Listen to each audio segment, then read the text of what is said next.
वो तुम आए तो आया मुझे याद, गली में आ चांद निकला। वो आज कितने दिनों के बाद गली में आ चांद निकला। वो तुम आ गए आ गए आ गए आ गए।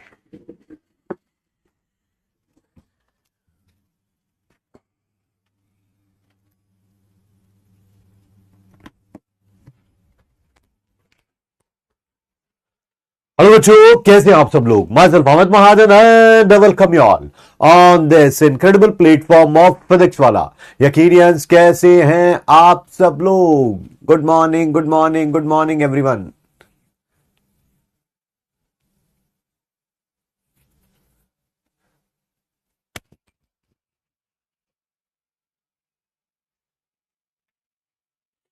एक बार वॉइस चेक कर लेते हैं, फिर उसके बाद क्लास को आगे बढ़ाते हैं। हेलो हेलो हेलो हेलो, हाँ आवाज बिल्कुल ठीक है यार। चलिए चलिए।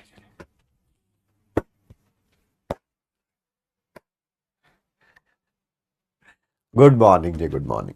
आज है लेक्चर नंबर 4 केमिकल इक्विलिब्रियम का, ठीक है।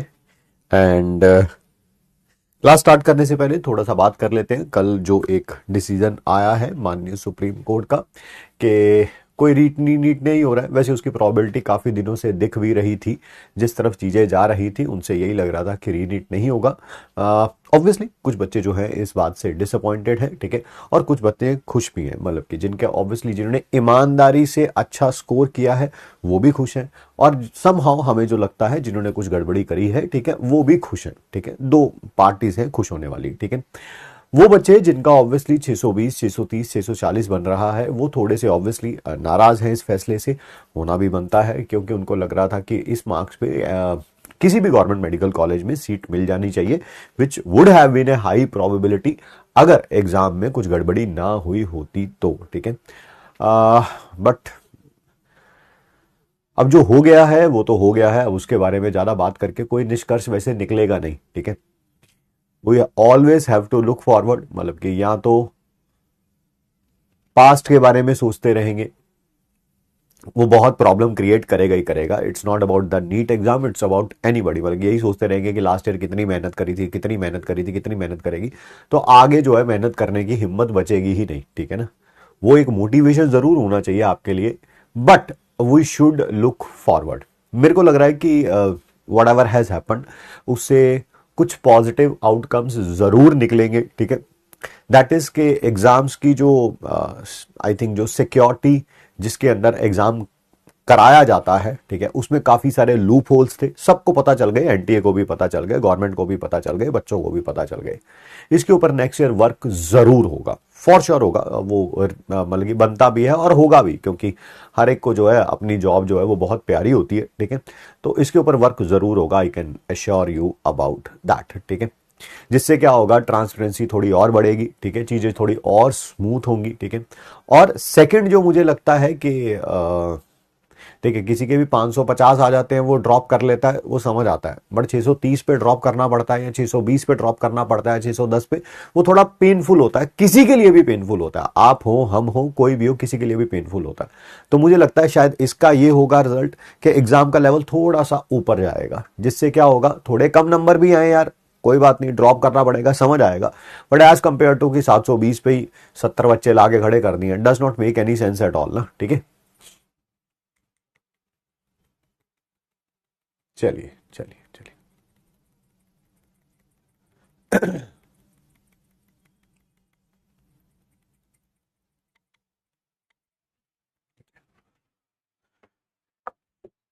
एक और अच्छी बात होगी, कल मैं किसी के साथ डिस्कस भी कर रहा था, तो मैंने फोन पे उनको बोला भी, तो उन्होंने बोला क्या होगा, नंबर ऑफ कैंडिडेट्स बढ़ेंगे कम होंगे। मगर देखो, नंबर ऑफ कैंडिडेट्स तो बढ़ेंगे, वो तो ऑब्वियसली बच्चे ले रहे हैं, कुछ ड्रॉप भी कर रहे हैं, तो नंबर ऑफ कैंडिडेट्स तो बढ़ेंगे। बट एक ऐसा तबका भी है जिनके पास भगवान ने उन्हें क्या बोले कि समृद्ध कर रखा है when it comes to money and all, ठीक है। उस तबके के जो बच्चे होंगे ना, वो जो है वो अपना ड्रॉप करने की बजाय, कुछ ऑब्वियसली उसमें से भी ड्रॉप करेंगे, फॉरेन निकल जाएंगे, ठीक है। फॉरेन में किसी यूनिवर्सिटी से, रशिया एंड ऑल दैट जो यूनिवर्सिटीज़ होती हैं चाइना वाइना की, वहाँ से एमबीबीएस करने चले जाएंगे। क्यों? क्योंकि अब घर वालों को मनाना आसान हो जाएगा। देखो यहाँ पर तो ट्रांसपेरेंसी ही नहीं है। पिताश्री वैसे भी अफोर्ड कर सकते थे, उन्होंने पहले ही बोला था एक आध ड्रॉप लेके देख ले, तो वो दोनों बातें कंबाइन हो जाएंगी। उनमें से काफ़ी सारे बच्चे जो हैं वो बाहर चले जाएंगे एमबीबीएस करने के लिए। तो वो भी एक बात ज़रूर होगी, ठीक है, फॉर श्योर होगी। चलिए चलिए चलिए, ठीक है।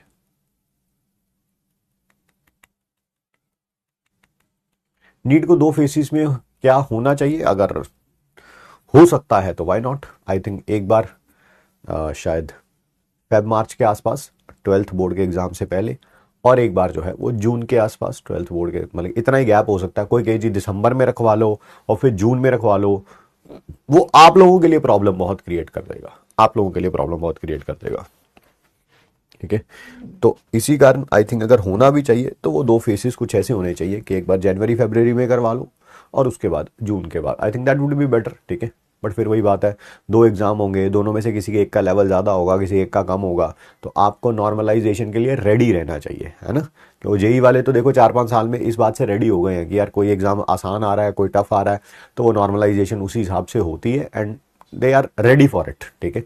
तो फिर वो आपको भी रेडी रहना चाहिए। ऐसा नहीं है कि आपका जो टफ एग्जाम था, आपका इजी एग्जाम आया, तो वो मेंटेलिटी होती है वो एक आध साल में अपने आप फिट हो जाती है। अभी तक यही नहीं पता चला, कह रहे कि होमवर्क के क्वेश्चंस कहाँ होते हैं? नोट्स में ही होते हैं बेटा, कभी खोल के देखे होंगे नोट्स पीडीएफ फॉर्म में तो पता चल जाएगा।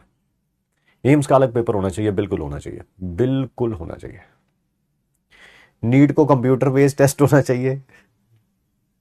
आपको पता भी नहीं अभी ना, चुन्नू चुन्नू अब छोटे छोटे से।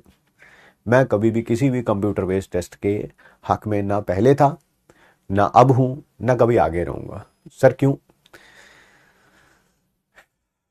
बस अब रहने दो बस, है ना। यहां पर तो क्या होता है, पेपर बेस्ड टेस्ट होता है ना, ये लीक होता है तो इसके बड़े प्रूफ है, बहुत प्रूफ है, बहुत प्रूफ है। कैसे कैसे प्रूफ? अब की बार बहुत सारे प्रूफ मिले। कोई क्वेश्चन पेपर टेम्पू में लेके जा रहा है, और क्या क्या था, क्वेश्चन पेपर लीक हो गया, वो जो टैंक क्या बोलेंगे, ट्रंक था वो खुला, उसका ताला खुला हुआ था। बड़े सारे बहुत सारे प्रूफ होते हैं जिससे आप कहीं से ट्रेस कर सकते हो, ठीक है। जब कंप्यूटर बेस्ड टेस्ट होता है ना, और जब वो लीक होता है, तो दुनिया को पता भी नहीं चलता, पता भी नहीं चलता। क्यों? क्योंकि वो लोकलाइज्ड लीक होता है, ठीक है। लोकलाइज्ड लीक मतलब आप कंप्यूटर पेपर देने अंदर चले गए, अंदर जाके लीक हो रहा है, वहां जाके पता ही नहीं चलता, क्योंकि किसकी स्क्रीन पे लीक हो रहा है, किस पे नहीं लीक हो रहा है, आपको पता ही नहीं चलेगा कुछ भी, ठीक है। तो I was never in favour of computer based test. JEE mains में होता है, होने दीजिए, बट जो मेरा ओपिनियन है वो थोड़ा चेंज हो जाएगा।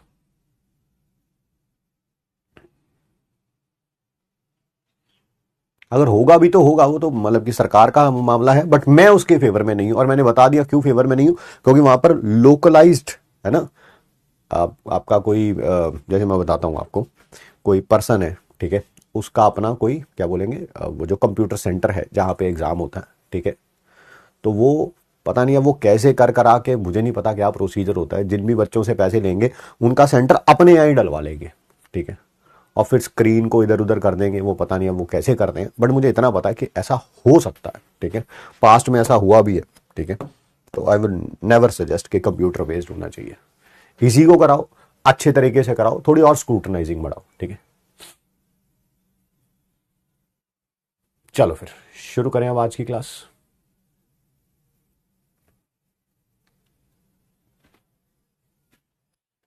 शुरू करें आज की क्लास को।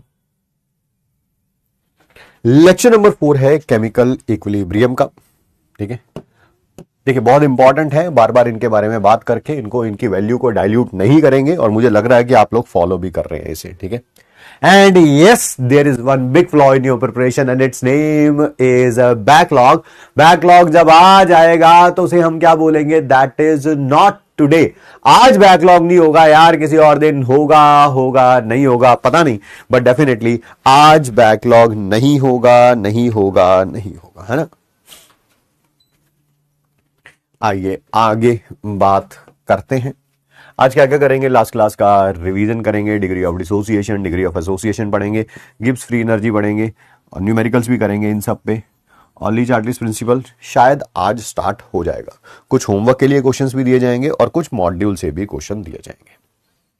आइए सबसे पहले करते हैं लास्ट क्लास का रिवीजन। सर लास्ट क्लास में कुछ खास हमने पढ़ा ही नहीं था। एब्सोल्युटली राइट सर, कल हमने क्या किए थे, न्यूमेरिकल्स एंड न्यूमेरिकल्स ही किए थे। ठीक है, बस थोड़ा सा एक बता दिया था, उसी को मैं दोबारा रिपीट कर देता हूं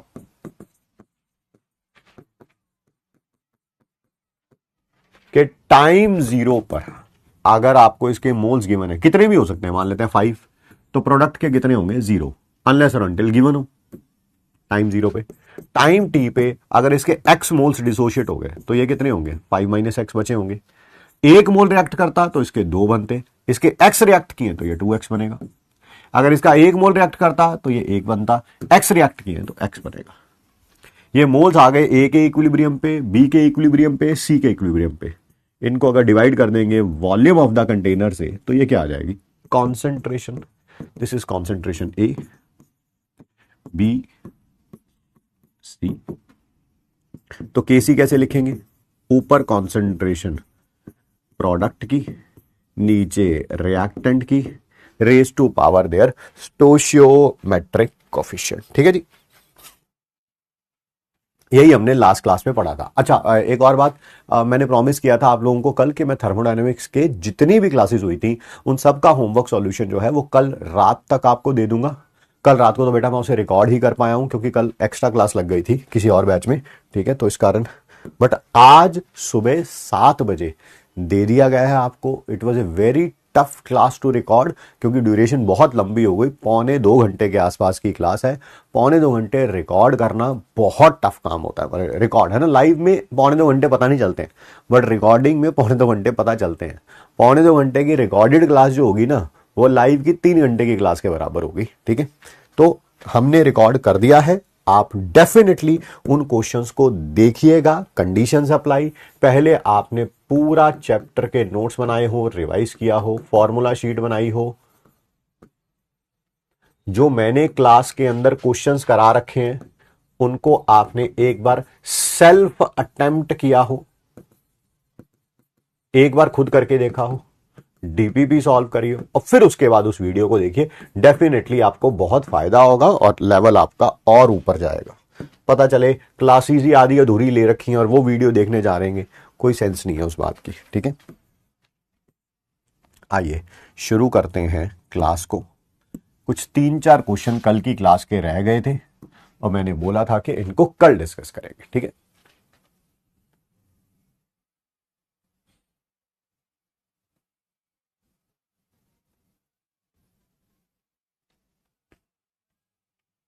चलिए भाई, consider the reaction 2SO2 plus 1O2 gives you 2SO3। ठीक है, इस रिएक्शन में Kc की वैल्यू दे रखी है, नो इश्यूज। 0.001 मोल किसके है, SO2 के भी हैं, O2 के भी हैं और SO3 के भी। कितने मोल से, 0.001 मोल। उसको मिक्स किया है 1 लीटर फ्लास्क में। ठीक है, सबसे पहली बात तो इसका रिएक्शन कोशेंट निकालिए यानी कि QC निकालिए। ठीक है, और फिर डायरेक्शन बताइए, 2 बार लिख दिया गया है, 2 बार लिख दिया गया। फिर डायरेक्शन बताइए कि रिएक्शन फॉरवर्ड की तरफ जा रही है या बैकवर्ड की तरफ जा रही है। सर पहले QC निकाल लेते हैं। सर QC कैसे निकालते हैं, जैसे KC निकालते हैं। ऊपर कॉन्सेंट्रेशन प्रोडक्ट की, प्रोडक्ट में SO3 है, नीचे रिएक्टेंट की, raise to power their stoichiometric coefficient. Sir इसकी कॉन्सेंट्रेशन कैसे निकलेगी, ये mole divided by volume. Sir volume लिखने की जरूरत ही नहीं है, 1 लीटर है बिल्कुल। तो ये 0.001 का होल स्क्वायर, यहां पर भी 0.001 का होल स्क्वायर और ये 0.001। सर ये कैंसल आउट हो जाएगा, ये 0.001 ऊपर जाके क्या हो जाएगा, 10⁻³ यानी कि 1000 हो जाएगा, 1000। तो QC 1000 आएगा। ठीक है सर, आंसर इन्हीं दोनों में से होगा। अब बताइए इक्विलिब्रियम राइट की तरफ जा रहा होगा, राइट मतलब फॉरवर्ड की तरफ जा रहा होगा या लेफ्ट की तरफ जा रहा होगा यानी कि बैकवर्ड की तरफ जा रहा होगा। अगर आप कॉपी रिवाइज करके आए हैं तो बहुत आसान क्वेश्चन था। केसी 278 है, क्यूसी 1000 है, तो क्या आपको पता है क्यूसी ग्रेटर देन केसी है? यस। जब क्यूसी ग्रेटर देन केसी होता था तो इक्विलिब्रियम किधर जाता था? बैकवर्ड की तरफ जाता था। याद है? याद है बैकवर्ड की तरफ जाता था।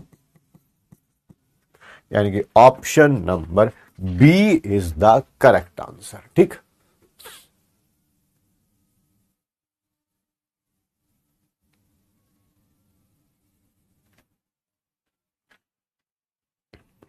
आई अगला क्वेश्चन है, x प्लस वाई से 2z बन रहा है। ठीक है, आपने 1 मोल x का लिया है, इसका 1 मोल लिया है, 1.5 मोल y का लिया है, ठीक है, और 0.5 मोल z का लिया। अच्छा, टाइम 0 पर सर इनकी फिजिकल स्टेट नहीं गिवन है, तो बेटा फिर सबकी गैस ही मान के चलूंगा। नहीं गिवन है तो, गिवन होती तो प्रॉब्लम ही नहीं थी, नहीं गिवन है तो गैस ही मान के चलूंगा। टाइम 0 पे कितना बेटा? ये कितना है? 1 मोल, ये कितना है? 1.5 मोल, और ये कितना है? 0.5। ठीक है, are taken in a 1 litre vessel. Sir फिर वही बात, एंड में जब मोल्स आ जाएंगे वॉल्यूम से डिवाइड करने की कोई जरूरत ही नहीं है, क्योंकि 1 है। किसी भी चीज को 1 से डिवाइड करो या ना करो, बात एक ही होती है। Are allowed to react. ठीक है, जब इक्विलिब्रियम आया तो जेड की कॉन्सेंट्रेशन 1 मोल पर लीटर, ऐसे आना था, 1 मोल पर लीटर है, और इक्विलिब्रियम कांस्टेंट है x/15। इक्विलिब्रियम कांस्टेंट है x/15। आपसे x पूछा हुआ है, ये जेई मेंस का PYQ है।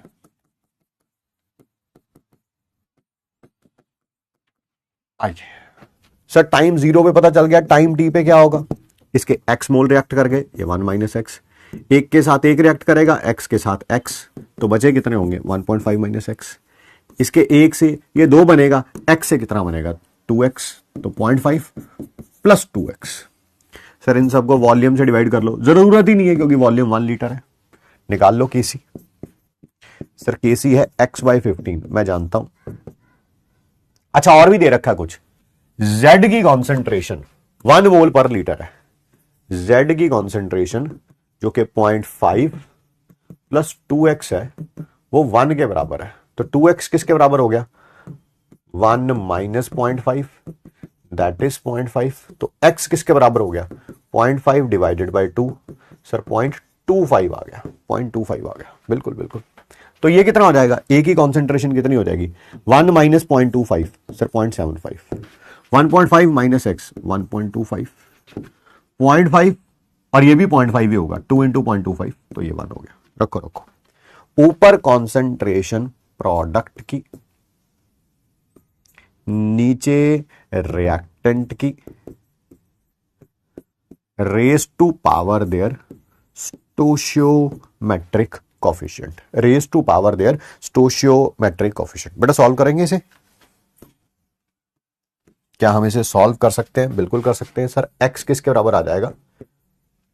अच्छा ऐसा कर देता हूं, ये भी x लिखा हुआ है, ये भी x लिखा हुआ है, ताकि आपको थोड़ी कंफ्यूजन ना हो, तो इसको x डैश कर देता हूं। ठीक है बेटा?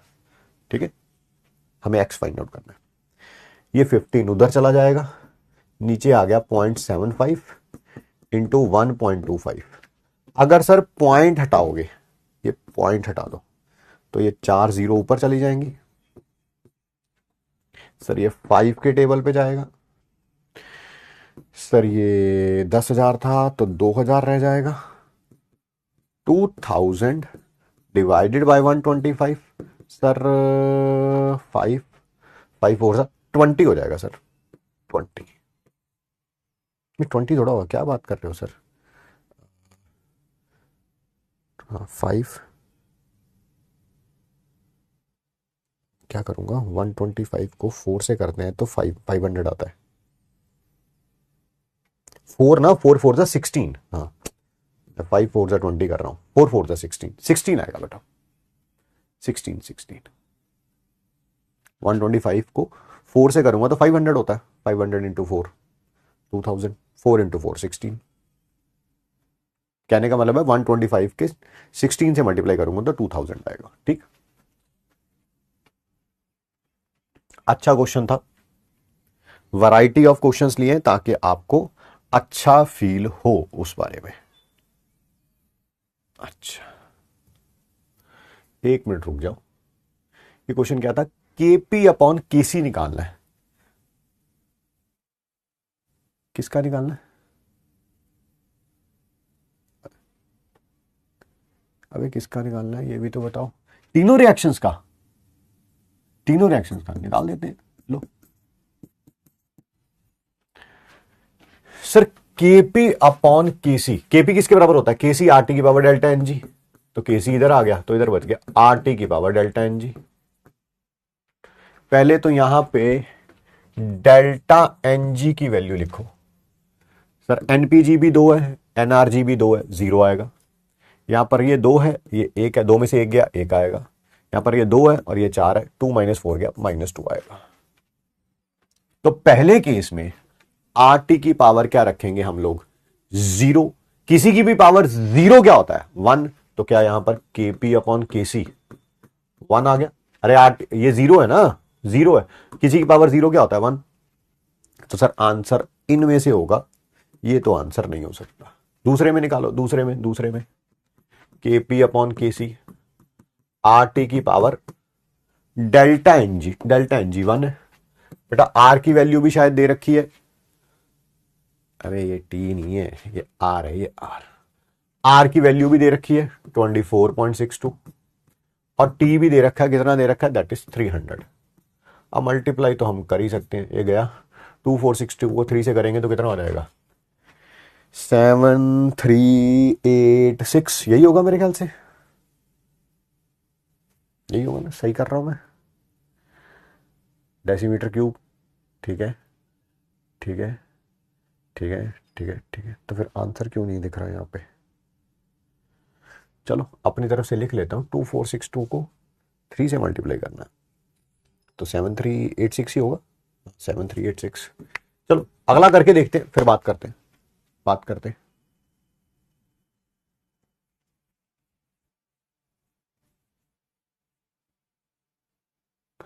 अच्छा, आर टी की वैल्यू है वो। Okay okay okay okay okay okay. ये टी की वैल्यू नहीं है, ये आर टी की वैल्यू है। Okay okay okay okay okay, है ना? देखो फिर वो क्वेश्चन में मिस प्रिंटिंग थी तो हाँ, वो यूनिट से पता चल रहा ना, क्योंकि कैल्विन ने लिखा हुआ सही है। वो आर टी की वैल्यू दे रखी है तो आर टी की पावर 1 24.62। यहां पर भी केपी अपॉन केसी क्या आ जाएगा? आर टी की power delta N G. R T कितना है? 24.62। डेल्टा एन जी -2 तो 1 अपॉन 24.62 का होल स्क्वायर। ऊपर आ जाएगा 10,000, यानी कि वैल्यू जो है वो कम आएगी, कम आएगी, कम आएगी, कम हो जाएगी, कम आएगी, क्योंकि डिनोमिनेटर बड़ा है, न्यूमिनेटर छोटा है। तो वैल्यू 1 से नीचे आएगी, नीचे नीचे नीचे नीचे नीचे नीचे नीचे, यानी कि ये आंसर है। ये आंसर ऑप्शन नंबर बी है ना, इसकी वैल्यू यही आएगी। ये तो 1 से बड़ी वैल्यू हो गई, ये 1 से छोटी वैल्यू हो गई, है ना? बेटा न्यूमिनेटर छोटा है, डिनोमिनेटर बड़ा है, तो वैल्यू 1 से छोटी आएगी ना। 1 से छोटी यही वैल्यू है। डीएम की पावर -6 एटीएम -2 मोल स्क्वायर। ये आर टी दिया हुआ था, टी नहीं था, ये आर और टी था। ठीक है, अगला क्वेश्चन देखिए। क्वेश्चन क्या है, आराम से आप और मैं पढ़ते। 5.1 ग्राम ऑफ NH4SH, उसको 3 लीटर इवैक्यूएटेड फ्लास्क में डाला। इवैक्यूएटेड मतलब पहले वहां पर कुछ नहीं था, ठीक है, इतने टेम्परेचर पे, ठीक है। 30% ऑफ NH4SH हो गया, किसमें हो गया? डिसोशिएट हो गया NH3 और H2S में, ठीक है। इसका KP पूछा हुआ है, आराम आराम से करते हैं, KP फाइंड आउट करना है।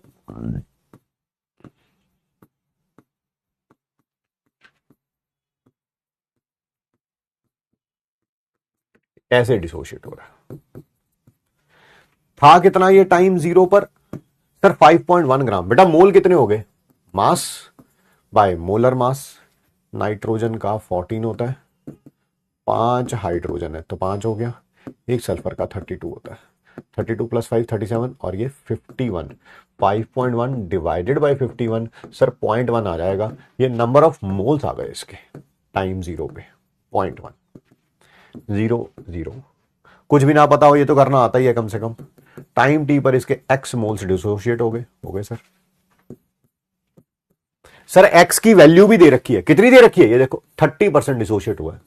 x क्या है 30% ऑफ जो भी इनिशियल था सर 0.03 डिसोशिएट हो गया 0.03। तो ये कितना बच जाएगा 0.1 माइनस 0.03, ये भी 0.03, ये भी 0.03। सर आप इसे बार बार क्यों लिख रहे हो, क्योंकि इसका कोई काम तो है नहीं। मैंने कहा क्यों नहीं है इसका काम, सर ये सॉलिड में है ना। ओ अच्छा ठीक है सर। वॉल्यूम भी दे रखी है शायद कहीं पे, वॉल्यूम भी ये रही वॉल्यूम, इसको 3 से डिवाइड कर दूंगा, आ गई कॉन्सेंट्रेशन 0.01, ये भी 0.01। सर अगर आपको कॉन्सेंट्रेशन पता है तो आप केसी फाइंड आउट कर लो, बट हमें तो केपी निकालना है। अरे पहले केसी तो कर लो। केसी क्या होगा, ऊपर कॉन्सेंट्रेशन प्रोडक्ट की, ये 10⁻⁻² है, वो भी 10⁻⁻² है। सर 10⁻⁻⁴ आ गया, बट सर हमें तो केपी निकालना है, निकाल ले। KP is equal to KC RT की पावर डेल्टा NG, ये 10⁻⁻⁴ आया। R की वैल्यू लिखी हुई है कुछ, क्या लेनी है 0.082, क्या मैं उसे 1/12 लिख सकता हूं, यस। टेम्परेचर भी शायद 300 केल्विन नहीं 327 डिग्री सेल्सियस है, टेम्परेचर है 327 डिग्री सेल्सियस। केल्विन में कितना हो जाएगा 600 केल्विन हो जाएगा 600।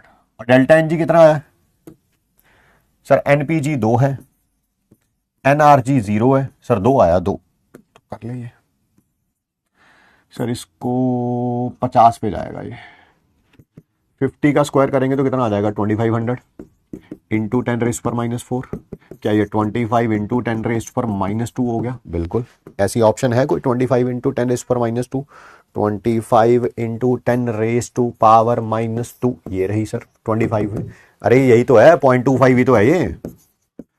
तो सर आपका आंसर अप्रोक्सीमेटली करेक्ट क्यों आया, इनका 0.242 क्या है, क्योंकि R की वैल्यू हमने 1/12 रखी है ना, 0.0821 नहीं रखी।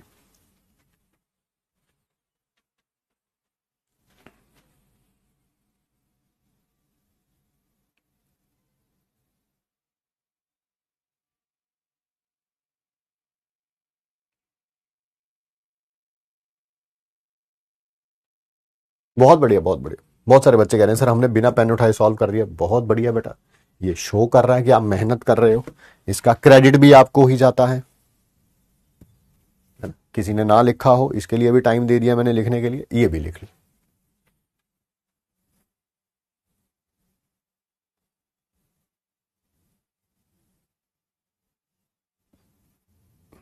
अगला क्वेश्चन आपको सर, ये घर के लिए नहीं दिया था, चलो अभी देख लो यार, कौन सी बड़ी बात है। एक स्कीमेटिक प्लॉट मतलब ग्राफ दे रखा है नेचुरल लॉग ऑफ के का वर्सेस इनवर्स ऑफ टेम्परेचर का 1/T का। बताइए ये रिएक्शन कौन सी है। क्या ये परसों भी किया था हमने, परसों मतलब लास्ट टू लास्ट क्लास में किया था कि नहीं किया था।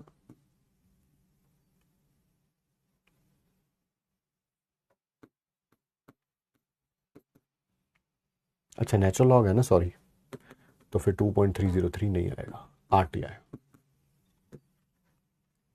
अगर यही लॉग बेस 10 होता फिर 2.303 आता। चलिए टॉपिक पे वापस आते हैं, टॉपिक से डाइवर्ट नहीं होते हैं।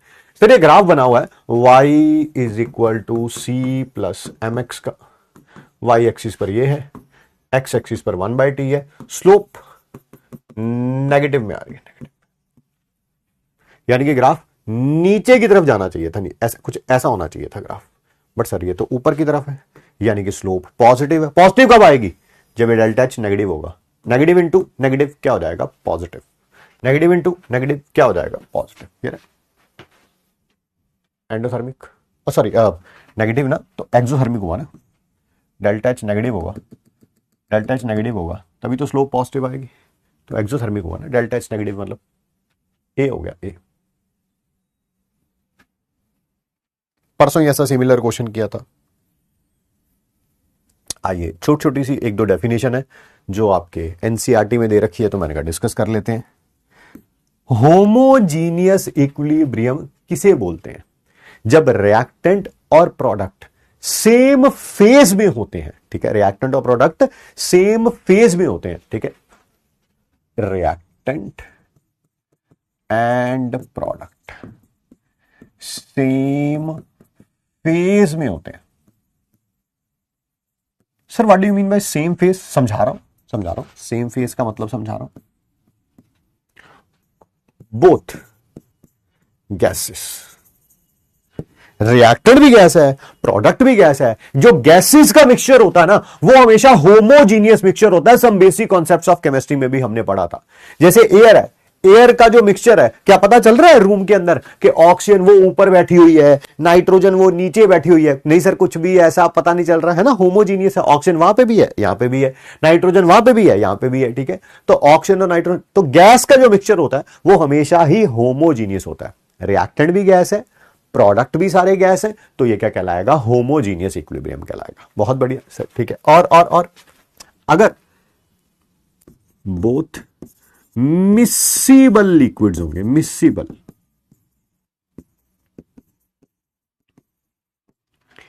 रिएक्टेंट और प्रोडक्ट दोनों ही लिक्विड है और वो मिसिबल है। मिसिबल का मतलब समझ रहे हो? एक दूसरे में क्या हो जाते हैं? मिक्स हो जाते हैं। एक दूसरे में क्या हो जाते हैं? मिक्स विद ईच अदर, ठीक है। तो वो भी क्या कहलाएगा? That is an example of homogeneous equilibrium, ठीक है। जैसे पानी लिया, उसके अंदर आपने रूह अफ़ज़ा डाला और मिक्स कर दिया अच्छे तरीके से, तो जो इक्विलिब्रियम बन के आएगा वो क्या कहलाएगा? That is homogeneous equilibrium. Sir please इसका भी एक एग्जांपल दो, इसका भी एक एग्जांपल दो। आ जाओ ना, इसका एग्जांपल दे देता हूं पहले तो। क्या इसमें रिएक्टेंट भी सारे गैस में है? यस। प्रोडक्ट भी सारे गैस में है? यस। तो सर ये किसका एग्जांपल हुआ? दैट इज होमोजीनियस इक्विलिब्रियम का। बहुत बढ़िया सर, इसका भी एक एग्जांपल दो। क्या प्रोडक्ट भी लिक्विड में है? यस। सॉरी, रिएक्टेंट भी लिक्विड में है? यस। प्रोडक्ट भी लिक्विड में है? यस। और ये सारे आपस में मिक्स हो जाते हैं, सारे आपस में मिक्स हो जाते हैं, ठीक है। तो ये भी किसका एग्जांपल हुआ? एक होमोजीनियस इक्विलिब्रियम का।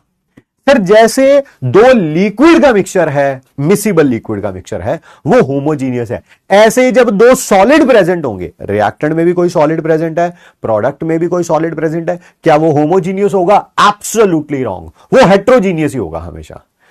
एक सॉलिड दूसरे सॉलिड के साथ कंप्लीटली मिक्स नहीं होता है। सर एग्जांपल बता दीजिए, एग्जांपल सुन लीजिए। पानी तो लिक्विड हो गया। चीनी ले लीजिए और नमक ले लीजिए और दोनों को एक जार के अंदर डाल के मिक्स कर दीजिए, ठीक है। क्या मिक्स करने के बाद आपको पता चलेगा कि चीनी कहां पे और पानी कहां पे है? हाँ सर बिल्कुल पता चलेगा। क्यों नहीं पता चलेगा? आप हाथ में पकड़ोगे, उनमें से निकाल के चीनी को अलग कर सकते हो और नमक को अलग कर सकते हो, ठीक है।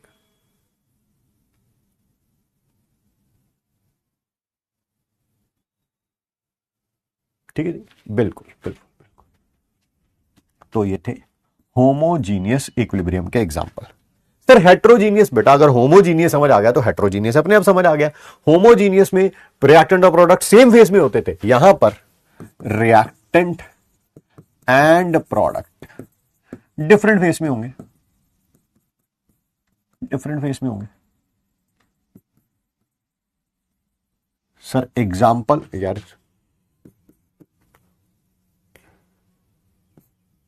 टू इमिसिबल लिक्विड्स,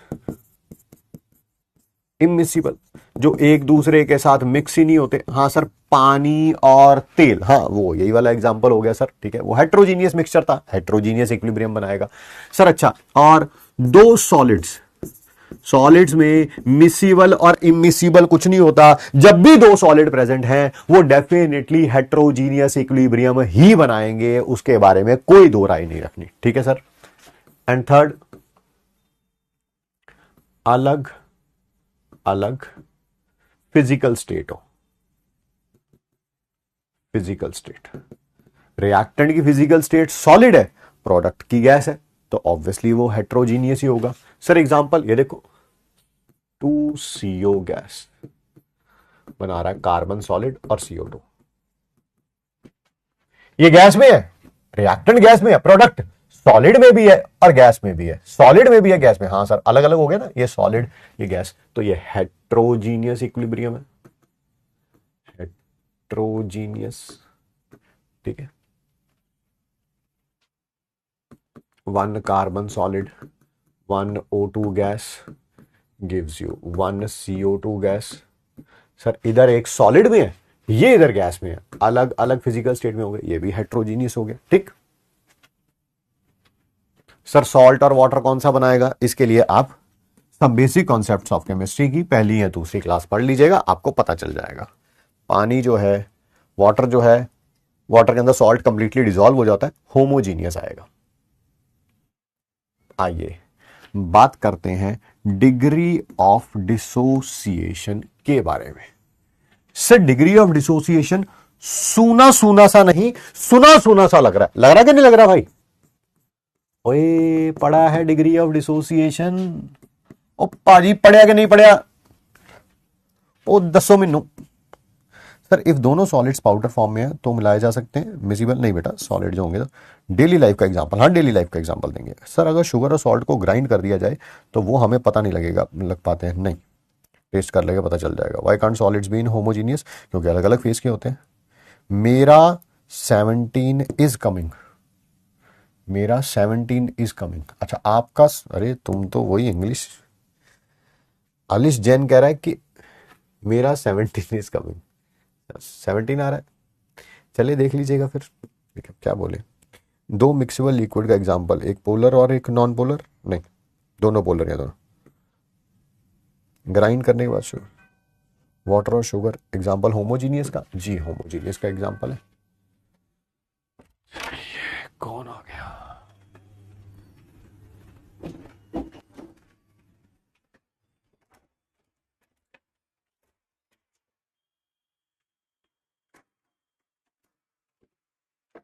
आज फिर 1 आवर, कभी 2 आवर भी करके आ जाए।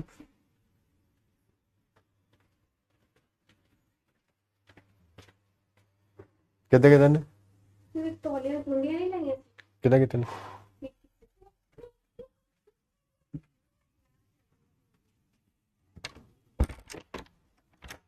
चलिए आगे बढ़ते हैं।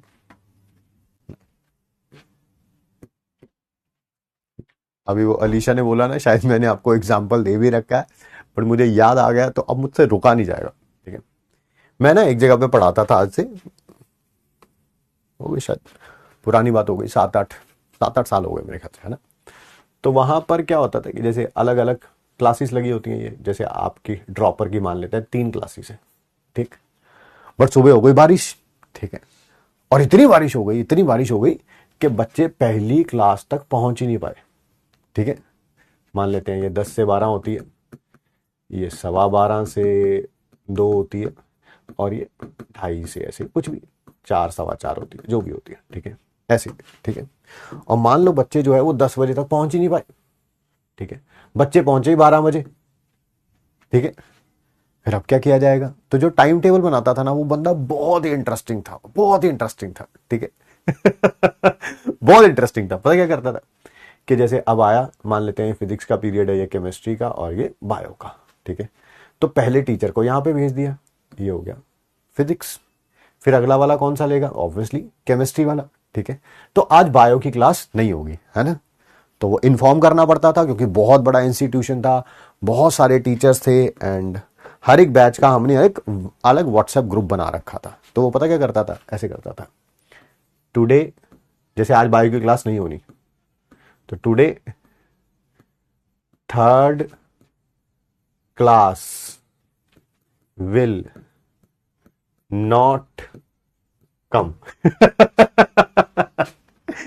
Today third class will not come, आज तीसरी क्लास नहीं आएगी, है ना। ओ भाई साहब, मैं तो 2-4 बार ना ये जो व्हाट्सएप का उसका मैसेज था, तो वो कहीं पे क्लास लेते हुए ना मैंने वो देख लिया, भाई साहब मेरी क्लास में हंसी ना रुके कि ये हो क्या रहा है भाई, ये क्या हो रहा है भाई, ये क्या हो रहा है। तो आज वो अलीशा ने बोला ना माई 17 इज कमिंग, तो मुझे उन्हीं सर की याद आ गई,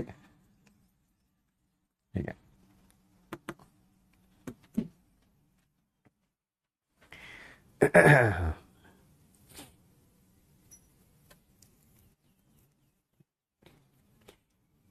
चलिए आगे बढ़ते हैं, आगे बढ़ते हैं, ठीक है, टॉपिक पे चलते हैं, वो ज्यादा इंपॉर्टेंट है।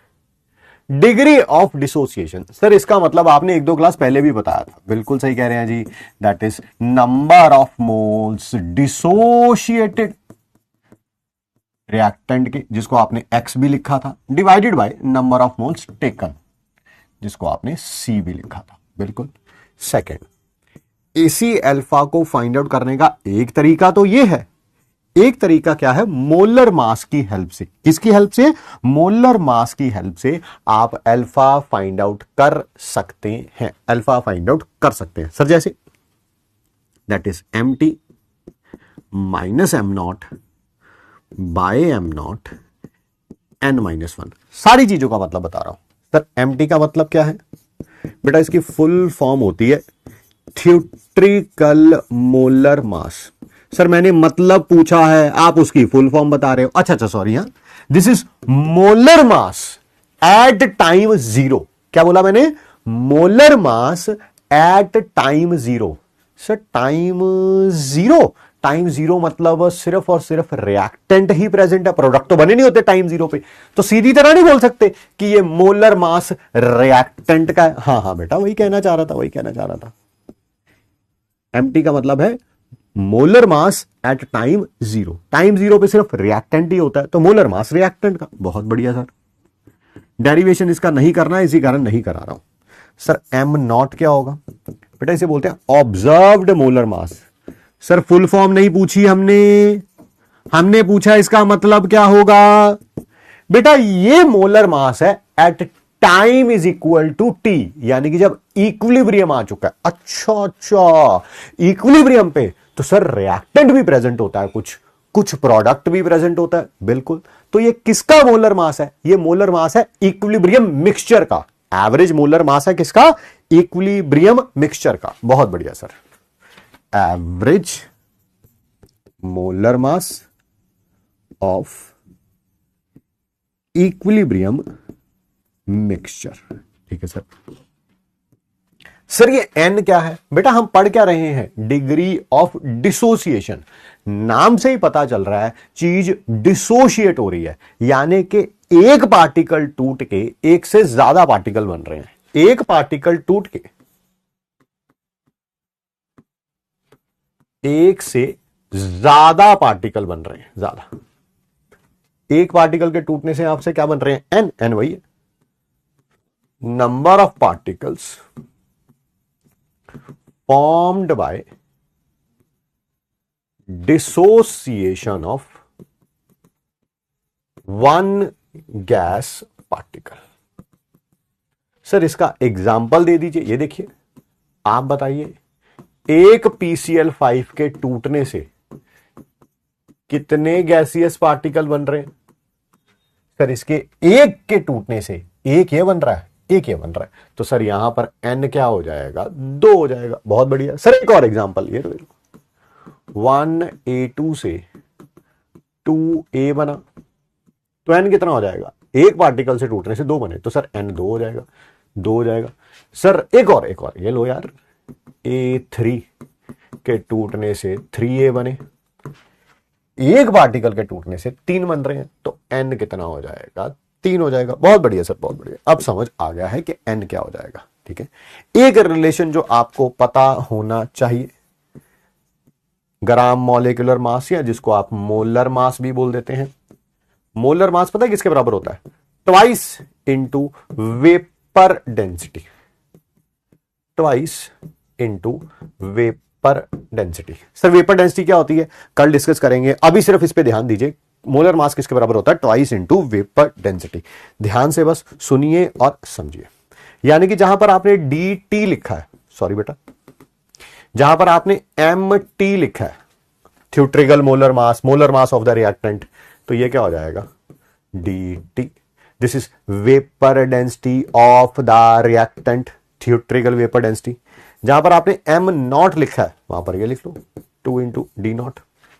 ये ऑब्जर्व्ड मोलर मास था, ऑब्जर्व्ड वेपर डेंसिटी होगी average molar mass of the equilibrium mixture, average vapour density of the equilibrium mixture, बिल्कुल। उसको यहां पर रखेंगे।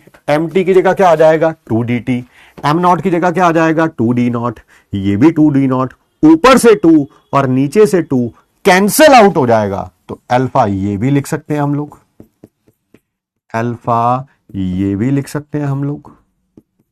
ठीक, वेपर डेंसिटी दिया होगा तो ऐसे भी कर सकते हो, इक्विलिब्रियम मिक्सचर दिया होगा तो ऐसे भी कर सकते हो।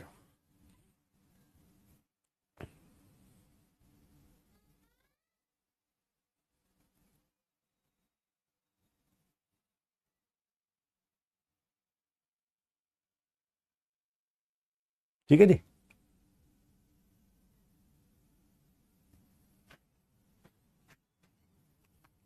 हाँ थ्योरेटिकल आएगा यार, थोड़ा इंग्लिश मेरी अनीश जैसी है ना, तो थोड़ा सा संभाल लेना।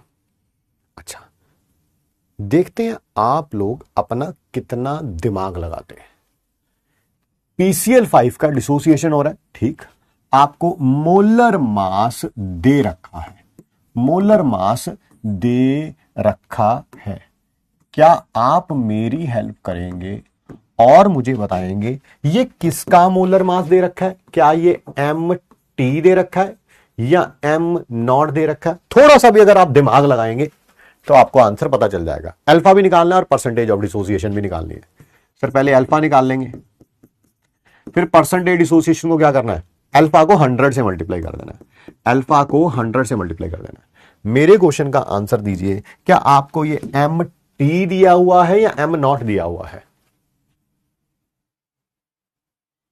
अबे बेवकूफों, ये M0 होगा। वैसे काफी सारे बच्चों ने सही भी बताया है, ये M0 ही होगा। सर MT क्यों नहीं हो सकता? अबे MT तुम्हें निकालना नहीं आता? MT तुम्हें निकालना नहीं आता? मोलर मास रिएक्टेंट का निकालना नहीं आता? हाँ आता है, तो ये M0 होगा। बिल्कुल सही कह रहे हो सर, MT तो निकाल ही सकते हो आप लोग। M0 कितना दे रखा है 120 ग्राम, तो MT निकाल सकते हो। PCl5 कैसे डिसोशिएट होता है? सर अभी अभी एग्जांपल दिया था आपने PCl3 में और Cl2 में। बताओ, एक पार्टिकल के टूटने से कितने गैसियस पार्टिकल बन रहे हैं? एक और एक, दो बन रहे हैं। सो N कितना आ जाएगा? 2। ठीक है, N भी पता चल गया, M0 भी पता चल गया, MT निकाल लो, अल्फा आ जाएगा। सर MT क्या होगा? मोलर मास रिएक्टेंट का। रिएक्टेंट का मोलर मास निकालना आता है? Yes sir. P का 31, क्लोरीन कितने हैं? 5 इंटू 35.5 कितना हो जाएगा यार? ये 35 को 5 से करते तो 177.5, 35.5 को करें 177.5 में 208.5 आ जाएगा। चलो रखो वैल्यू। अल्फा किसके बराबर आ गया? सर ये 208.5 है और ये M0 120 है, ये 120 है और ये N कितना था? 2 था। 88.5 डिवाइडेड बाय 120। सर इसे सॉल्व कर लेंगे। परसेंटेज डिसोसिएशन वो भी पूछी हुई है। सर जो भी अल्फा आएगा उसको 100 से मल्टीप्लाई कर देना, 100 से। मल्टीप्लाई तो आप कर लेंगे, उसके लिए थोड़ा डिपेंडेंट है आप मेरे ऊपर।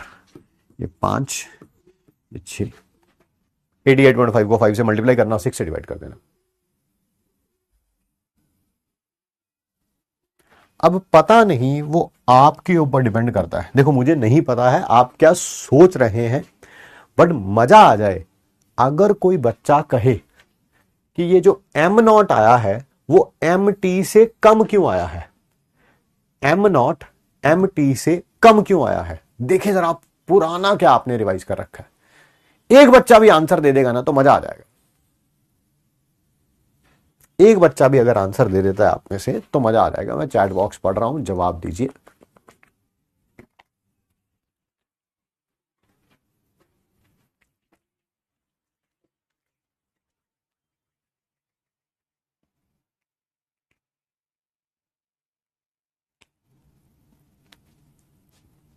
शाबाश, क्या बात है ना, क्या ही बात है, वेल डन। ठीक है, एक ने नहीं बहुतों ने आंसर दे दिया। कह रहे सर ये डिसोसिएशन हो रही है, डिसोसिएशन में पार्टिकल बढ़ जाते थे, पार्टिकल बढ़ जाते थे तो कॉलिगेटिव प्रॉपर्टी बढ़ जाती थी, ऑब्जर्व्ड मोलर मास कम हो जाता था। क्या बात है यार, क्या बात है, वेल डन। इसका मतलब सीख रहे हैं आप लोग ना। इन्हीं बातों से पता चलता है कि बच्चा जो है वो टाइम पास नहीं कर रहा है, पुराने चैप्टर को करंट टॉपिक से रिलेट कर पा रहा है, टॉपिक को फील कर पा रहा है। ऐसा नहीं है कि सॉल्यूशन चैप्टर कुछ और था, इक्विलिब्रियम कुछ और है, थर्मोडायनेमिक्स कुछ और था, ठीक है, तो ऐसा नहीं है, तो वो रिलेट कर पा रहा है। बहुत बढ़िया, बहुत बढ़िया, बहुत ही बढ़िया, वेल डन। जिसने आंसर दिया है अपनी तरफ से नहीं, मेरी तरफ से अपनी पीठ थपथपाइए, यू आर राइट ट्रैक। जिन्होंने नहीं दिया, ट्राई किया, तब भी बहुत बढ़िया यार, ऐसी बात नहीं है। आइए अगला क्वेश्चन देखिए। टेम्परेचर फिक्स्ड है, अच्छा फिक्स कर दिया। Volume of the reaction mixture is half, अच्छा वॉल्यूम आधी कर दी है। सर कैसे करी होगी? अबे यार ये पिस्टन पहले ऊपर होगा, उसको नीचे ले आया होगा, ले। Which of the following statement hold true, नीचे दी गई कौन सी स्टेटमेंट ट्रू है? केपी के लिए और अल्फा के लिए, तो जल्दी से बताइए। Neither KP nor alpha changes, नहीं नहीं सर, केपी तो चेंज हो ही नहीं सकता।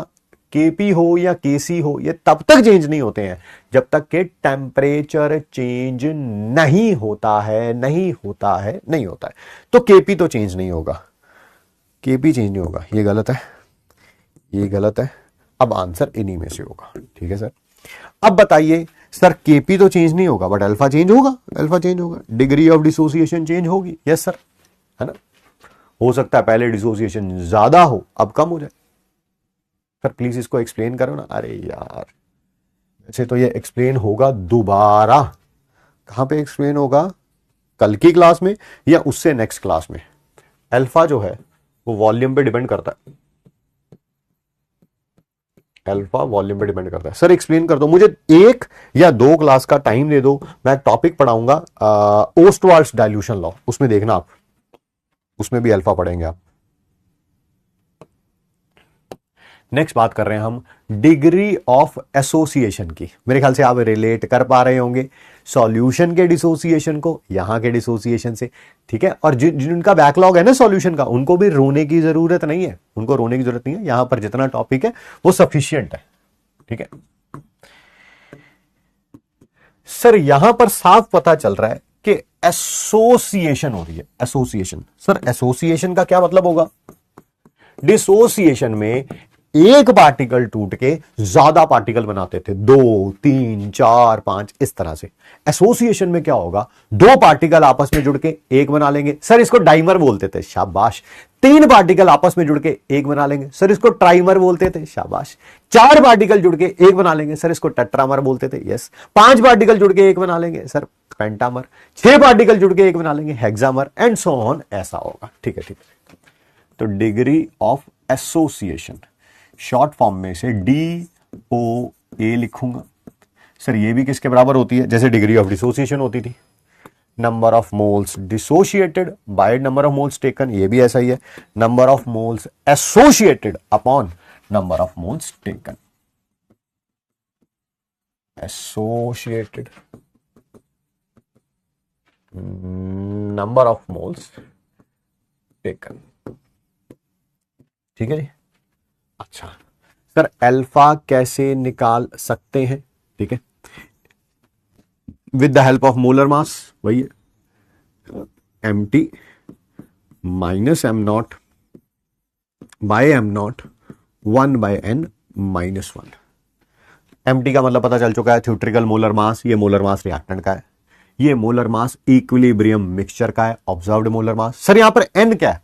बेटा जितने पार्टिकल जुड़ के एक बना रहे हैं, जितने पार्टिकल जुड़ के एक बना रहे हैं, अगर 2 पार्टिकल जुड़ के एक बना रहे हैं तो N2 है, इसे डाइमर बोलेंगे। 3 पार्टिकल आपस में जुड़ के एक पार्टिकल बना रहे हैं तो N3 है। यहां पर ये देखो, N पार्टिकल्स जुड़ के एक पार्टिकल बना रहे हैं, number of particles associate to form 1 molecule. Sir example दीजिए, एग्जाम्पल हियर बताओ, N कितना है? N कितना है? जल्दी जल्दी बताओ। फिर 2 पार्टिकल्स जुड़ के एक बना रहे हैं तो N कितना है? 2। 3 पार्टिकल्स जुड़ के एक बना रहे हैं n कितना है 3, 4 पार्टिकल्स जुड़ के एक बना रहे हैं, तो n कितना है 4 एंड सो ऑन, ऐसा ही चलता रहेगा। ठीक है सर, ये डाइमर है, बिल्कुल। ये ट्राइमर है, यस। वो टेट्रामर है, यस। सर मान लो आपको मोलर मास नहीं गिवन है, वेपर डेंसिटी गिवन है, तब क्या करेंगे? तब भी यही dt minus D not by D not 1/n -1। अच्छा यहां पर बताओ जरा, observed molar mass theoretical molar mass से ज्यादा आएगा कि कम आएगा? ज्यादा आएगा कि कम आएगा? सर यहां पर ज्यादा आएगा, है ना। पार्टिकल्स आपस में जुड़ गए हैं, यानी कि पार्टिकल्स कम हो गए हैं, कॉलिगेटिव प्रॉपर्टी कम हो जाएगी। जब कॉलिगेटिव प्रॉपर्टी कम हो जाती थी तब मोलर मास बढ़ जाता था, मोलर मास बढ़ जाता था। हाँ बढ़िया बढ़िया बढ़िया, शाबाश शाबाश शाबाश शाबाश, बहुत बढ़िया।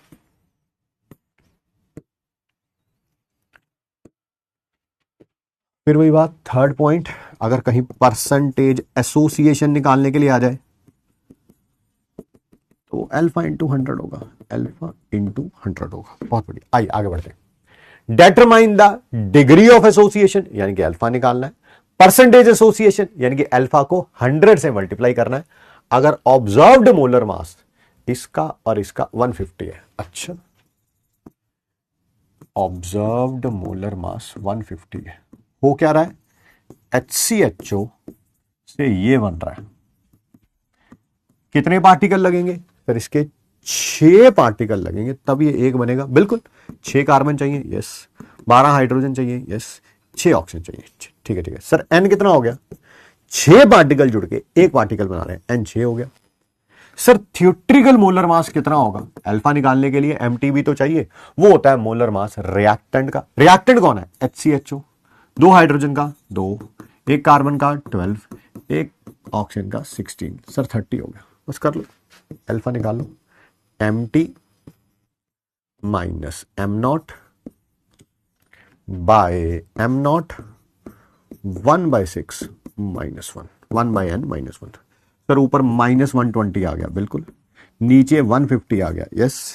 सर 6 में से 1 गया, एलसीएम लूंगा, 6 में से 1 गया।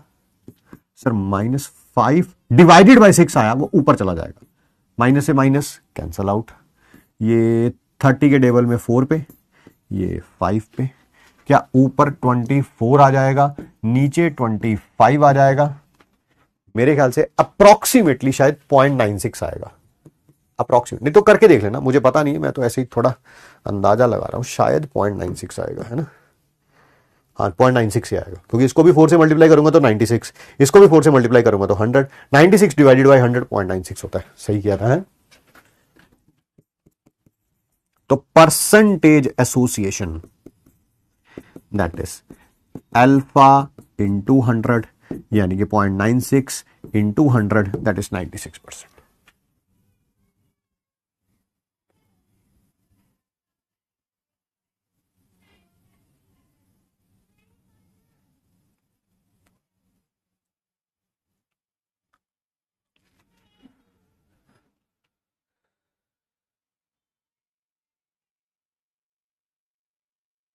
लिखिए,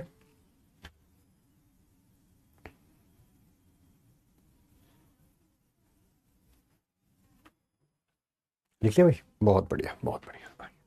आगे बात करते हैं गिब्स फ्री एनर्जी के बारे में। कल की डीपीपी में इसके ऊपर क्वेश्चंस भी थे, मैंने बोला था एक मतलब कि कल के क्वेश्चंस को अटेम्प्ट नहीं करना था, आज अटेम्प्ट करना है, आज कर लीजिएगा। मैं बता रहा हूं आपको relation between delta G and delta G not. पहले ये बात बताओ, दोनों का मतलब पता है आपको? Yes sir, this is change in Gibbs free energy and this is change in Gibbs free energy at standard conditions, at standard conditions. ठीक है सर, क्या रिलेशन होता है? ये रहा, delta G is equal to delta G naught plus RT natural log of Q। इसका मतलब अभी बताया, इसका मतलब R पता है, universal gas constant, T temperature, Q क्या है? Reaction quotient. ठीक है सर, जब भी इक्विलिब्रियम आ जाता है सर तब क्या होता है? 2 चेंजेस आते हैं सर। क्या चेंजेस आते हैं? एक तो change in Gibbs free energy क्या हो जाता है, जीरो हो जाता है, डेल्टा जी जीरो। सर क्यों जीरो हो जाता है बेटा, obviously rate of forward reaction और रेट ऑफ बैकवर्ड रिएक्शन दोनों क्या हो जाते हैं, सेम हो जाते हैं, है ना रिएक्शन फॉरवर्ड की तरफ कंप्लीटली जाती है ना कंप्लीटली बैकवर्ड की तरफ जाती है, दोनों का रेट क्या हो जाता है, सेम हो जाता है। रिएक्टेंट जितना बना हुआ था उतना ही रहता है, प्रोडक्ट जितना बना हुआ था उतना ही रहता है, रिएक्शन रुकती नहीं है, रिएक्टेंट से प्रोडक्ट बन रहा है, प्रोडक्ट से रिएक्टेंट बन रहा है, पर दोनों का रेट सेम हो गया, दोनों का रेट सेम हो गया। इसी कारण ना आप प्रोडक्ट की कॉन्सेंट्रेशन इंक्रीज होगी ना रिएक्टेंट की इंक्रीज होगी, इसी कारण डेल्टा जी क्या हो जाता है, जीरो। ठीक है, जैसे यहां पर जीरो रखूंगा क्या डेल्टा जी नॉट, अच्छा एक और चेंज आएगा, जहां पर आपने क्यू लिखा था वहां पर के हो जाएगा, एब्सोल्युटली राइट। इक्विलिब्रियम जब आ जाता है रिएक्शन कोएफिशिएंट के बराबर हो जाता है, बिल्कुल। Delta G naught plus R T natural log of के उधर जाके माइनस हो जाएगा। सर नेचुरल लॉग को जब भी ओपन करते हैं तो क्या आता है, 2.303 लॉग बेस 10। ठीक है, ये हमारा MIT भी है, इतना छोटा सा, बस जितने भी क्वेश्चन आएंगे सारे इसी के ऊपर आएंगे।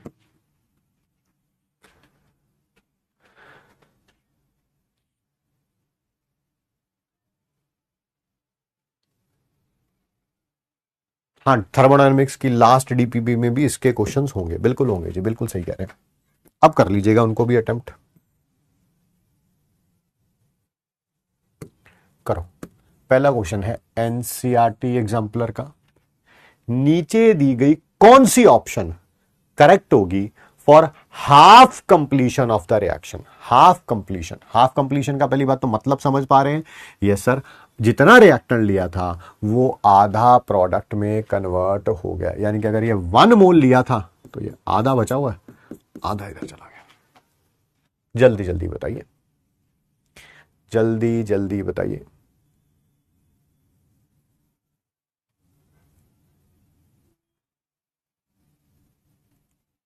Be quick in giving the answer, थोड़ा जल्दी जल्दी आंसर दीजिए।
आगे आंसर क्या कह रहे हो, कोई ए कह रहा है, कोई 1 कह रहा है, हिंट तो मैंने दे ही दिया था यार। डेल्टा जी नॉट निकालना है ना, क्या डेल्टा जी नॉट इसी के बराबर होगा, क्या के की वैल्यू कितनी आएगी, ऊपर कॉन्सेंट्रेशन प्रोडक्ट की, नीचे रिएक्टेंट की, ऊपर भी हाफ नीचे भी हाफ, 1 आ जाना है, log 1 क्या होता है, 0। यही है ऑप्शन नंबर ए।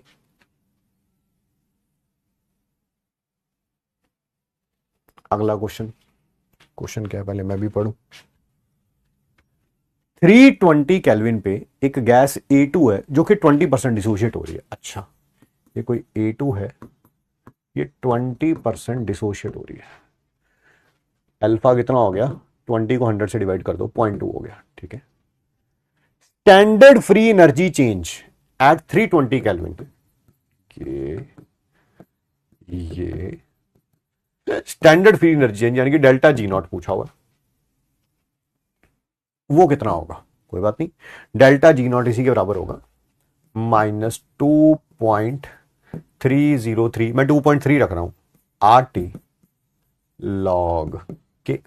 आओ करते हैं,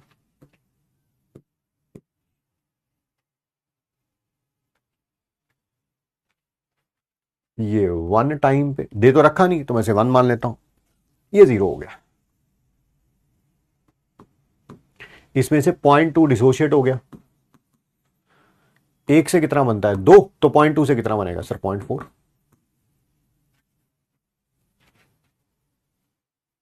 अब इसे आप सॉल्व आप करिएगा क्योंकि मैंने वैल्यूज बता दी हैं, मोल्स की। अब आप इसे सॉल्व करिएगा, ठीक है। के की वैल्यू रखिएगा और डेल्टा जी नॉट निकालिएगा, होमवर्क में करिएगा ये क्वेश्चन। मोल्स बता दिए मैंने,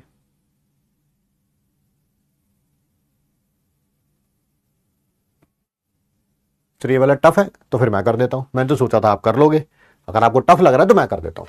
पहले बताओ के निकालना पड़ेगा, यस सर केपी निकालना पड़ेगा, बिल्कुल सही कह रहे हैं। ऊपर पार्शियल प्रेशर किसका आ जाएगा, कौन सा, ये ए है, पार्शियल प्रेशर ऑफ ए का होल स्क्वायर, नीचे पार्शियल प्रेशर A2 का।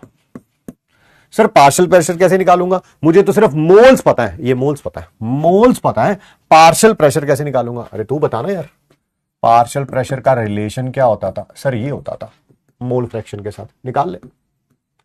बता मोल फ्रैक्शन ए की, मोल फ्रैक्शन ए की ऊपर टोटल मोल्स, सॉरी ऊपर ए के मोल्स, नीचे टोटल मोल्स इंटू पीटी 1 दे रखा है सर, ये 1/3 आ जाएगा, 0.4 डिवाइडेड बाय 1.2 आएगा, 1/3 आ जाएगा। तो सिमिलरली PA2 ऊपर A2 के मोल्स, नीचे टोटल मोल्स, सर ये 2/3 आ जाएगा। अब रख लेगा वैल्यू कि वो भी मैं ही रखूं, पार्शियल प्रेशर ए का 1/3 का whole square, partial pressure A2 का 2/3 की पावर 1। सर 1/3 से 1/3 कैंसल आउट हो जाएगा, 1/6 हो जाएगा मेरे ख्याल से, सही है, यही है ना?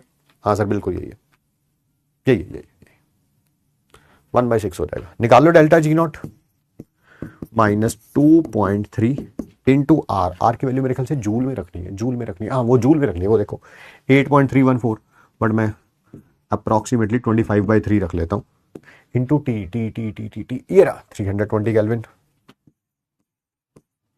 और लॉग 1/6। सर ऐसा करो 6 ऊपर ले आओ 1 नीचे ले आओ, 6 ऊपर ले आओ 1 नीचे ले आओ। अगर ऐसा करूंगा तो बाहर का साइन चेंज हो जाएगा, माइनस की जगह प्लस आ जाएगा, ठीक है। अब इसको भी सॉल्व कर लोगे कि नहीं? नहीं सर इसको भी नहीं कर सकते, आओ बेटा मैं कर देता हूं फिर। 2.3 into 25 into 320 divided by 3, log 6 की वैल्यू पता कितनी होती है?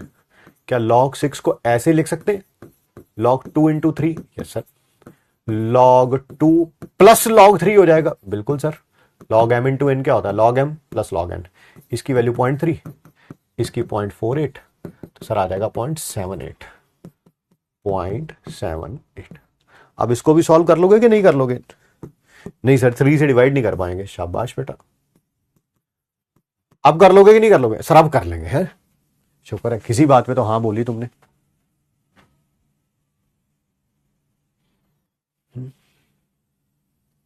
इसे तो कर लोगे कम से कम।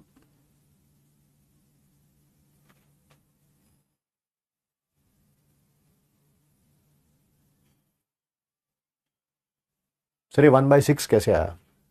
बात तो सही कह रहे हो बेटा, है ना? इसको सॉल्व करके 1/6 कैसे आया बताना पड़ेगा बेटा। ऐसे आधा अधूरा पढ़ाएंगे तो टॉपर कैसे बना पाएंगे? ये देखिए 1/3 का होल स्क्वायर 1/3 इंटू 1/3, ये 2/3 को ऐसे लिख दिया बेटा, 2 डिवाइडेड बाई 3। डिनोमिनेटर को किसी चीज से डिवाइड करते हैं तो ऊपर चला जाता है बेटा, ये 3 से 3 कैंसिल आउट हो गया। 1 इंटू 1 क्या होता है बेटा 1, 3 इंटू 2 क्या होता है 6, बेटा ऐसे आया 1/6। ठीक है सर, केसी क्यों नहीं निकाला? अच्छा क्वेश्चन है सर। यहां पर आपने केसी क्यों नहीं निकाला? आपने इसको के पी ही क्यों रखा, के सी ही क्यों नहीं रखा?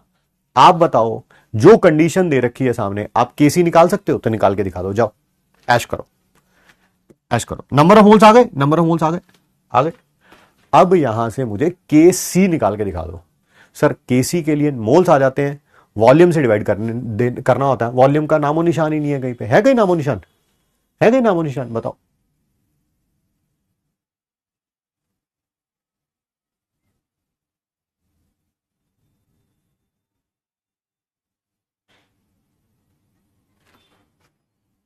हाँ वॉल्यूम नहीं दिया हुआ, सही कह रहे हैं जी आप। अगला एक और करेंगे क्वेश्चन।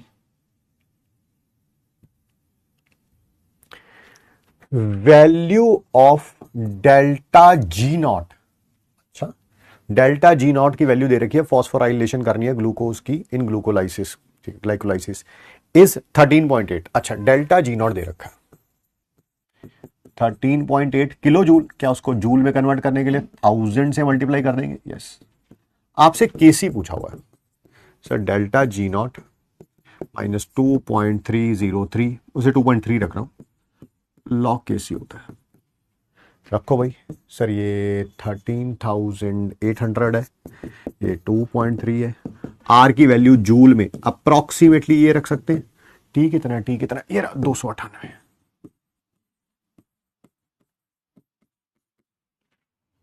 इसको इधर मल्टीप्लाई कर दीजिएगा, 13800 कर ही लो ना मल्टीप्लाई, क्या लिखना क्या। 138 को 3 से करो, 138 को 3 से करो,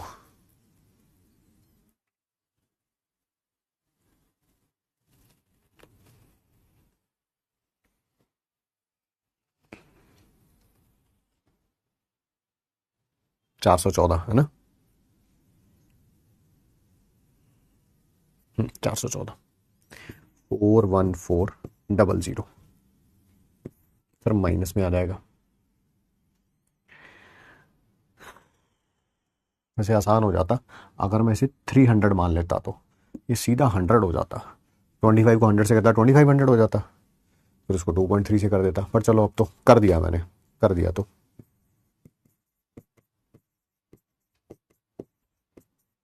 लो भैया, ये आ जाएगा लॉग केसी। सर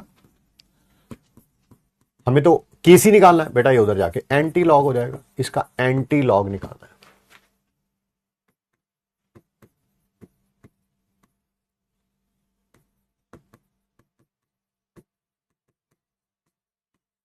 ठीक है, एंटी लॉग निकाल लेंगे आप। मुझे एक बात और बता दीजिए अभी अभी, क्या आपको लॉग टेबल देखना और एंटी लॉग टेबल देखना आता है?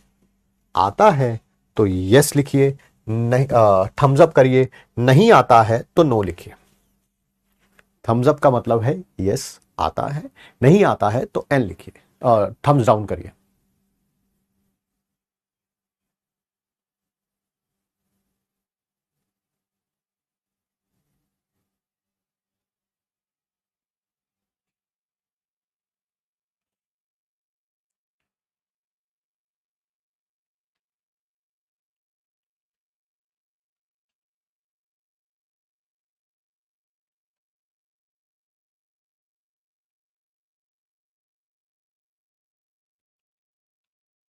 पहले एक बार देख लें।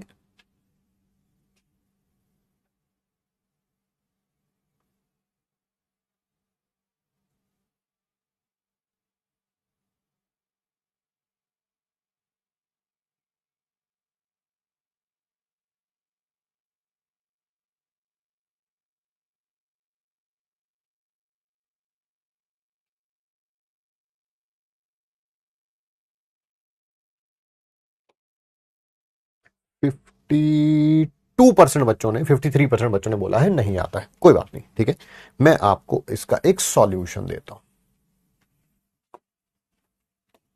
देखिए, जब पेपर में न्यूमेरिकल आएगा आपको,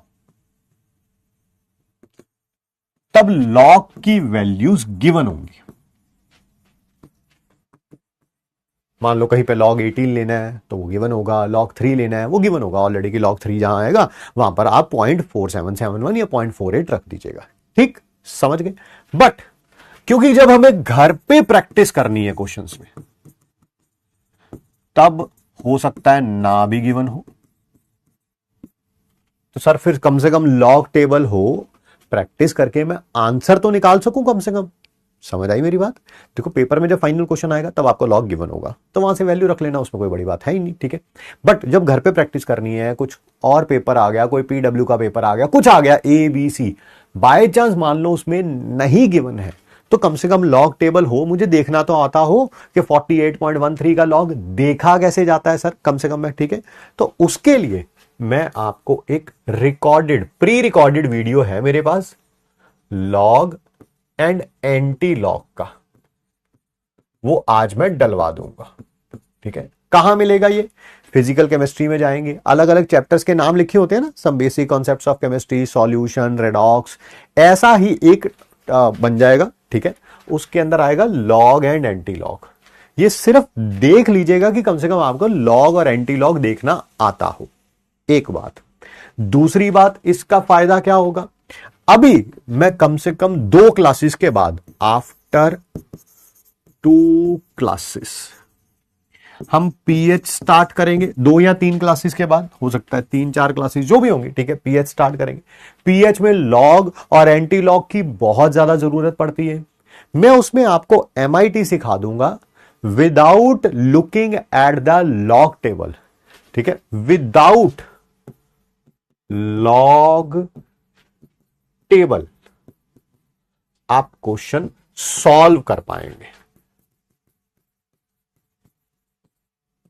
लॉग के भी और एंटी लॉग के भी, लॉग के भी as well as anti log के भी। ठीक, ठीक है, तो तीनों तरह से काम हो गया। पेपर में लॉग की वैल्यू गिवन होगी, नो प्रॉब्लम। घर पे प्रैक्टिस करनी है, कम से कम लॉग एंटी लॉग देखना आता हो, नो प्रॉब्लम। तीसरा, सर क्या हमें लॉग टेबल हमेशा चाहिए होगा? नहीं, विदाउट लॉग टेबल भी आप हर एक क्वेश्चन कर पाएंगे, आपको उसके बारे में कोई टेंशन लेने की जरूरत नहीं है, नहीं है, नहीं है। ठीक, तो तीनों तरह की प्रॉब्लम सॉल्व हो जाएंगी। बट आइए कुछ क्वेश्चन करते हैं। एनसीईआरटी एग्जाम्पलर का क्वेश्चन है, H2 + I2 gas gives you 2HI। ठीक है, फ्री एनर्जी जो है डेल्टा जी नॉट जो है वो ग्रेटर देन 0 दे रखा है। अच्छा, तो के क्या होगा? करते हैं भाई, क्या डेल्टा जी नॉट यही होता है? ये पॉजिटिव दे रखा है। अगर लेफ्ट हैंड साइड पॉजिटिव है तो राइट हैंड साइड भी पॉजिटिव आनी चाहिए। But sir right hand side तो नेगेटिव है, नेगेटिव है, ये नेगेटिव है। इसका मतलब ये जो इतना हिस्सा है इसको भी नेगेटिव होना पड़ेगा, इसको भी नेगेटिव होना पड़ेगा। कब होगा नेगेटिव? कब होगा नेगेटिव? जब के लेस देन 1 होगा। देखो मैं बताता हूं, के ग्रेटर देन 1 होगा तो नेचुरल लॉग ऑफ के पॉजिटिव आएगा। के इक्वल टू 1 होगा तो नेचुरल लॉग ऑफ के 0 आएगा। के लेस देन 1 होगा तो नेचुरल लॉग ऑफ के नेगेटिव आएगा। तो मुझे जल्दी से बताओ, इस पूरे हिस्से को नेगेटिव बनाने के लिए क्या इसको भी नेगेटिव होना पड़ेगा? यस। ये नेगेटिव कब होगा? जब के लेस देन 1 होगा। जब के क्या होगा? Less than 1। के क्या होगा? Less than 1। Option number D. इसको MIT में लिख लेना। वैसे तो ये अंडरस्टूड था, बट ना अंडरस्टूड हो तो आपको आप लिख लेना। के ग्रेटर देन 1 होगा तो नेचुरल लॉग ऑफ के पॉजिटिव आएगा। इक्वल टू 1 होगा तो 0 आएगा, लेस देन 1 होगा तो नेगेटिव आएगा।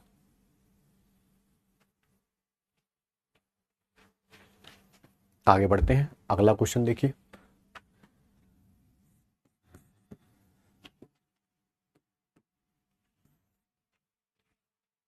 फॉर द केमिकल रिएक्शन, ये केमिकल रिएक्शन दे रखी है, x गिव्स यू y। ठीक है, standard gives free energy, depend कर रही है टेम्परेचर पे। ठीक है, डेल्टा जी नॉट दे रखा है, डेल्टा जी नॉट दे रखा है, डेल्टा जी नॉट 120 -3/8t। एक minute. The major component of the reaction mixture at T kelvin. Major component of the reaction mixture, अच्छा मेजर मेजर मतलब कौन ज्यादा बना होगा, कौन ज्यादा बना होगा, कौन ज्यादा बना होगा। सर वो के से पता चल जाएगा, के से पता चल जाएगा या टी से ही पता चल जाएगा। पहले टी रख के देखते हैं, चलो टी रख के देखते हैं। यहां पर मैंने टी की वैल्यू रखी 315, रखो बेटा 315 रखना, 3/8 इंटू 315।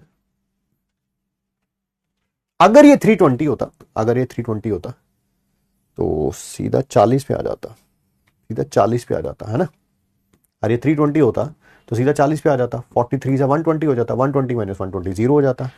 बट ये 320 से थोड़ा कम है, इसका मतलब डेल्टा जी नॉट पॉजिटिव आएगा, इसका मतलब रिएक्शन नॉन स्पॉन्टेनियस होगी।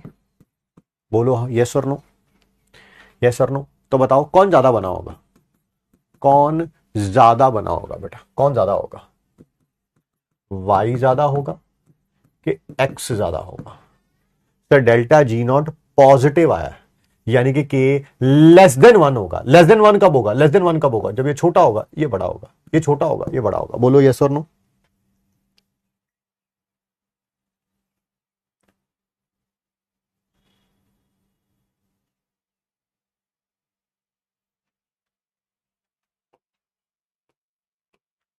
रिपीट कर दूं एक बार, आपसे पूछा गया मेजर कंपोनेंट कौन होगा, कौन ज्यादा बना होगा, x ज्यादा बना होगा कि y ज्यादा बना होगा। अगर x ज्यादा होगा तो k लेस देन 1 आएगा, y ज्यादा होगा k ग्रेटर देन 1 आएगा। मैंने पहला क्वेश्चन सॉल्व किया, टेम्परेचर 320 रखा, डेल्टा जी नॉट पॉजिटिव आ गया। अब ये पिछले पिछले पेज पे लिखा है डेल्टा जी नॉट पॉजिटिव मतलब के लेस देन 1, लेस देन 1। ये लेस देन 1 कब आएगा, जब ये ज्यादा होगा, जब ये ज्यादा होगा।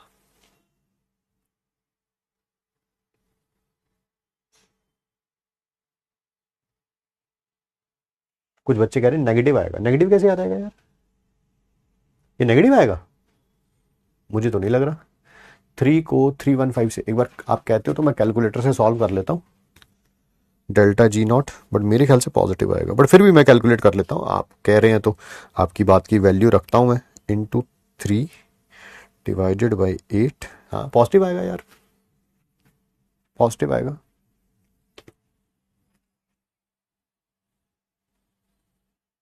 हाँ पॉजिटिव आएगा।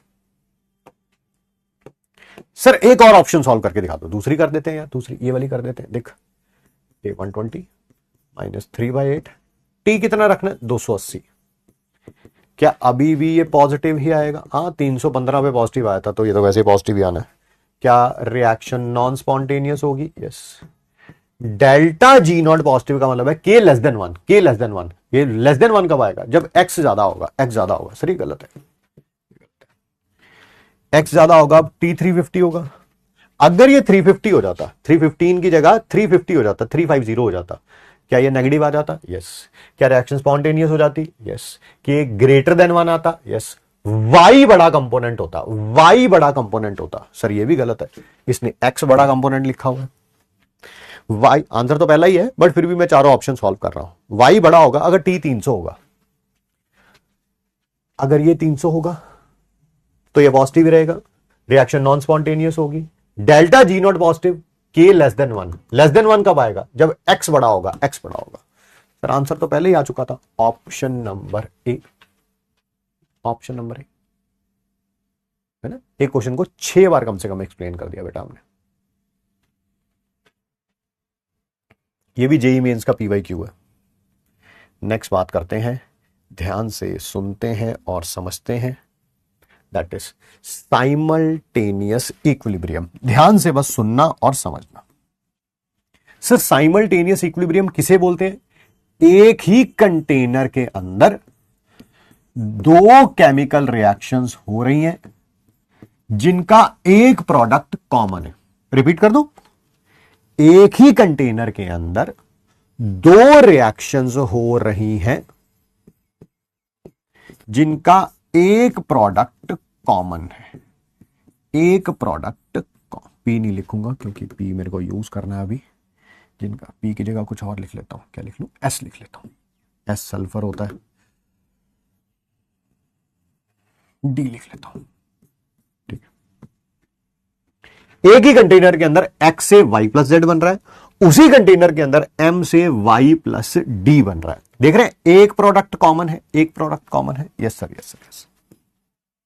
क्या यहां तक क्लियर है सभी को?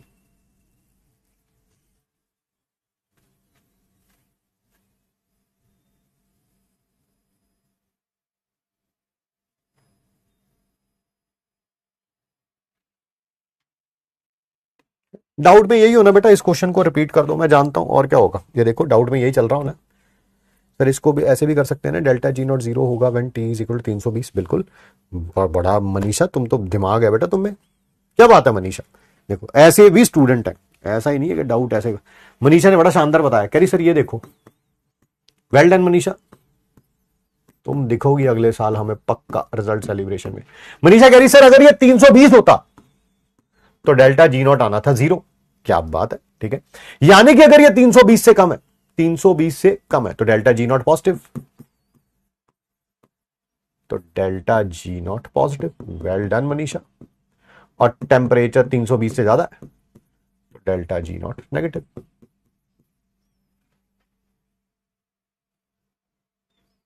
ठीक है, नेगेटिव का मतलब है के ग्रेटर देन 1, पॉजिटिव का मतलब है के लेस देन 1। बहुत बढ़िया मनीषा, ऐसे भी कर सकते हैं।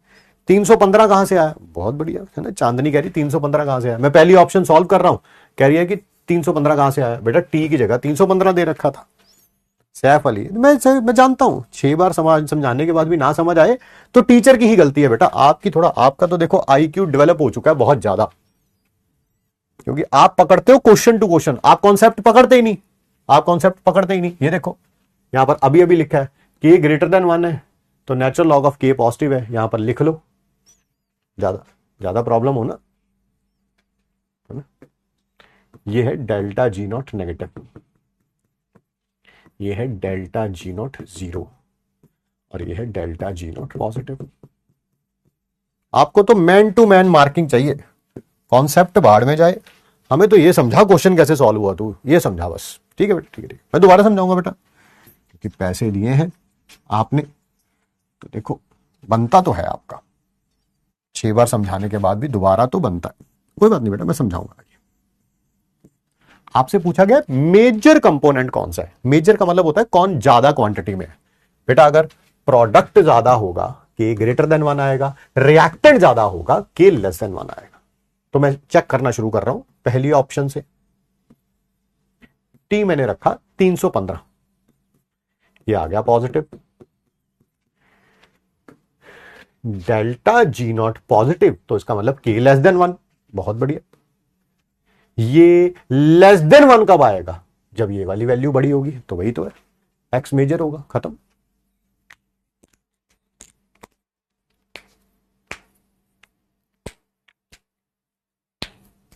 ठीक है बेटा, अभी भी नहीं आया होगा मैं जानता हूं, क्योंकि मैन टू मैन मार्किंग कर रहे हैं। पहला क्वेश्चन कैसे करना है, ऐसे, दूसरा कैसे करना है, ऐसे, तीसरा कैसे करना है, ऐसे। ठीक है,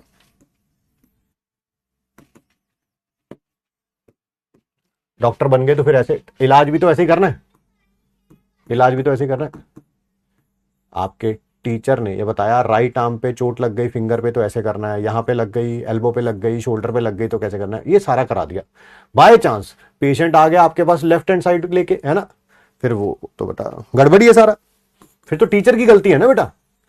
टीचर ने जब भी आपको सिखाया और उसने सिखा दिया सब राइट हैंड साइड के हिसाब से, पेशेंट आ गया लेफ्ट हैंड साइड वाला, तो गलती तो टीचर की हुई, आपकी थोड़ी गलती हुई।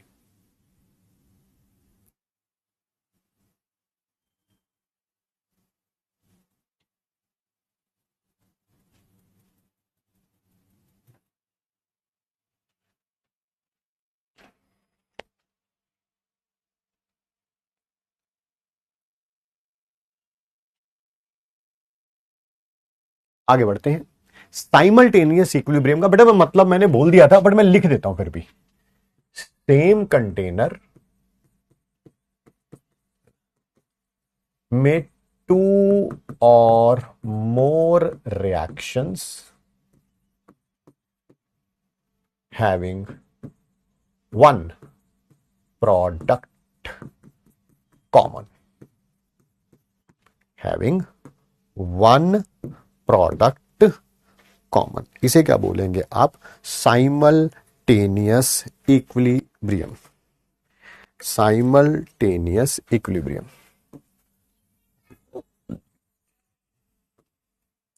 ये भी सॉलिड में, ये भी सॉलिड में, ध्यान से सुनना बस।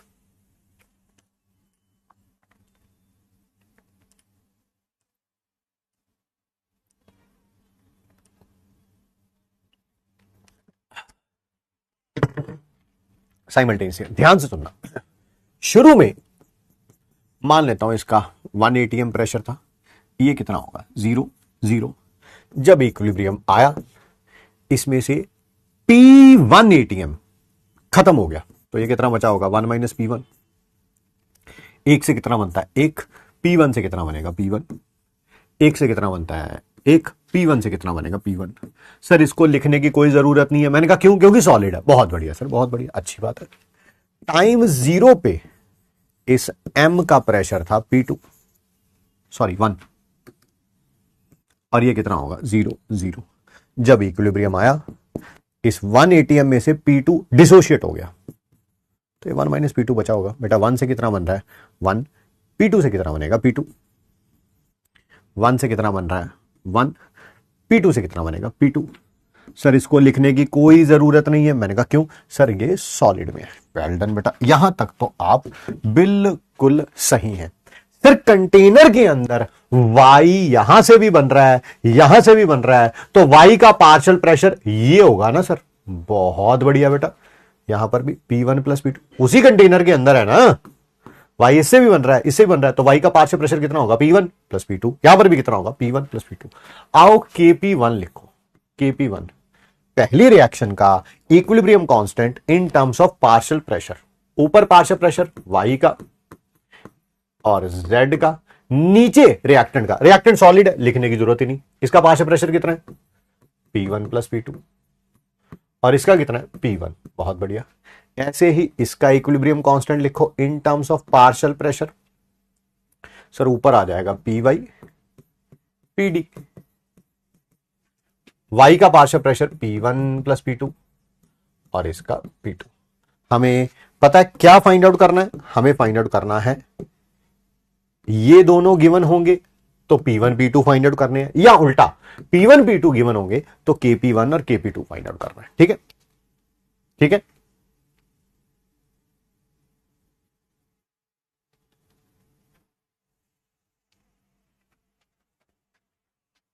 इसे इक्वेशन 1 मान लो, इसे इक्वेशन 2 मान लो। Add equation 1 and 2। क्या लेफ्ट हैंड साइड पे यही हो जाएगा? बिल्कुल सर। राइट हैंड साइड पे ये रहा KP1, ये रहा KP2। Yes sir. Left hand side को मैंने एज इट इज लिख दिया, राइट हैंड साइड को ऐसे लिख सकता हूं P1 प्लस P2 का होल स्क्वायर। बिल्कुल सर ऐसे लिख सकते हो। ठीक है, P1 प्लस P2 कॉमन निकालूंगा, अंदर भी क्या बच जाएगा? P1 plus P2। P1 plus P2 common निकाल लिया, ब्रैकेट के अंदर भी क्या बच जाएगा? P1 plus P2। तो P1 plus P2 into P1 plus P2 sir उसका होल स्क्वायर हो जाएगा। क्या या ये क्लियर हो गया? KP1 प्लस KP2 है। MIT लिख दूंगा एंड में, पहले अभी तो डिराइव कर रहा हूं ना, अभी तो डिराइव कर रहा हूं, इसी कारण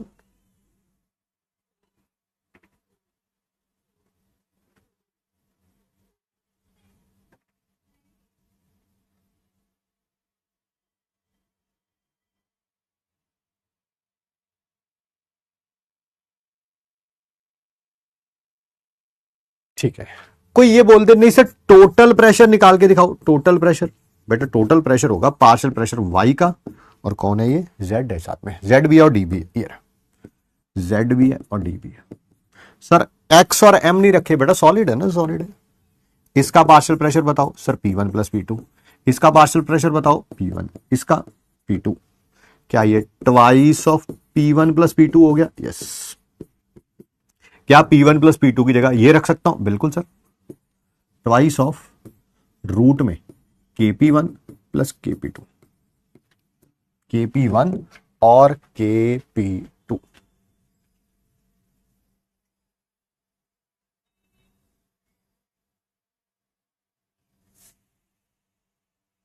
सर P1 और P2 KP की टर्म में आ जाएगा, बिल्कुल आ जाएगा।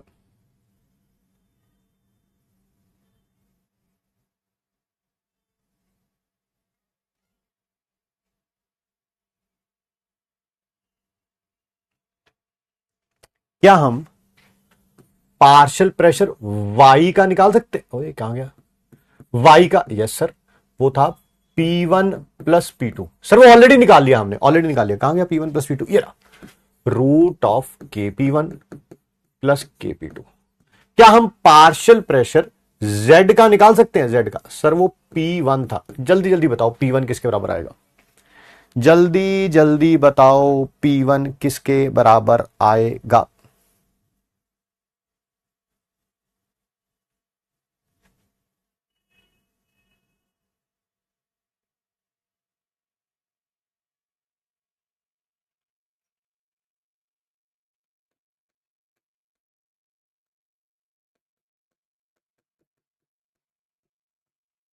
क्या P दूसरा कौन सा था? D था शायद, हाँ P2 था। वो KP2 divided by root of KP1 plus KP2।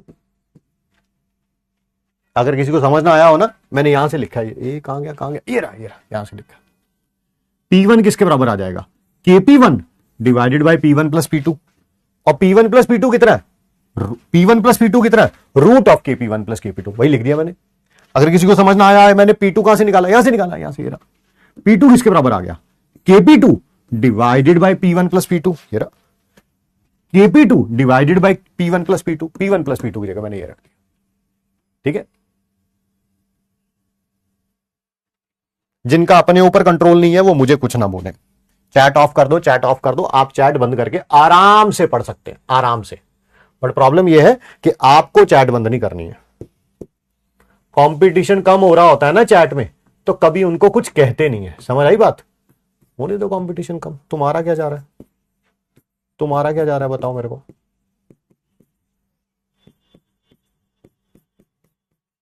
बात तो उस दिन मानी जाएगी, है ना, जिस दिन कोई टॉपर आके बोलेगा सर मैं भी बहुत चैटिंग करता था, टीचर पढ़ा रहे होते थे, मैं खूब तंग करता था, खूब तंग। तब मानेंगे ना बात कि ऐसे भी टॉपर बना जा सकता है। तब तक तो बकवास ही बकवास है सब कुछ। तो जो भी कर रहा है उसको करने दो बस। ठीक है,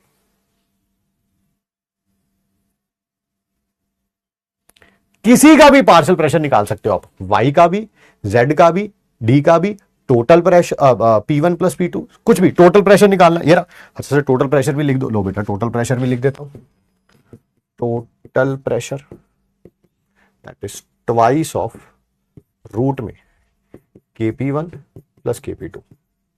अब देख लो, तुम्हें क्वेश्चन के अंदर अगर KP1 और KP2 गिवन हो तो क्या तुम PY निकाल सकते हो, PZ निकाल सकते हो, PD निकाल सकते हो, P1 प्लस P2 निकाल सकते हो, टोटल प्रेशर निकाल, सब कुछ निकाल सकते हो सर, अगर आपको KP1 और KP2 गिवन हो तो।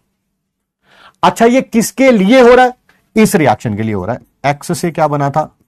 Y plus Z। और M से क्या बना था? Y plus D। ये भी गैस है, ये भी गैस है, ये भी गैस है, ये भी गैस है। ये दोनों सॉलिड है ना। पता चले लिख लिया जी, और उसको हर जगह पे अप्लाई करे जा रहे हैं बेटा इस रिएक्शन के लिए।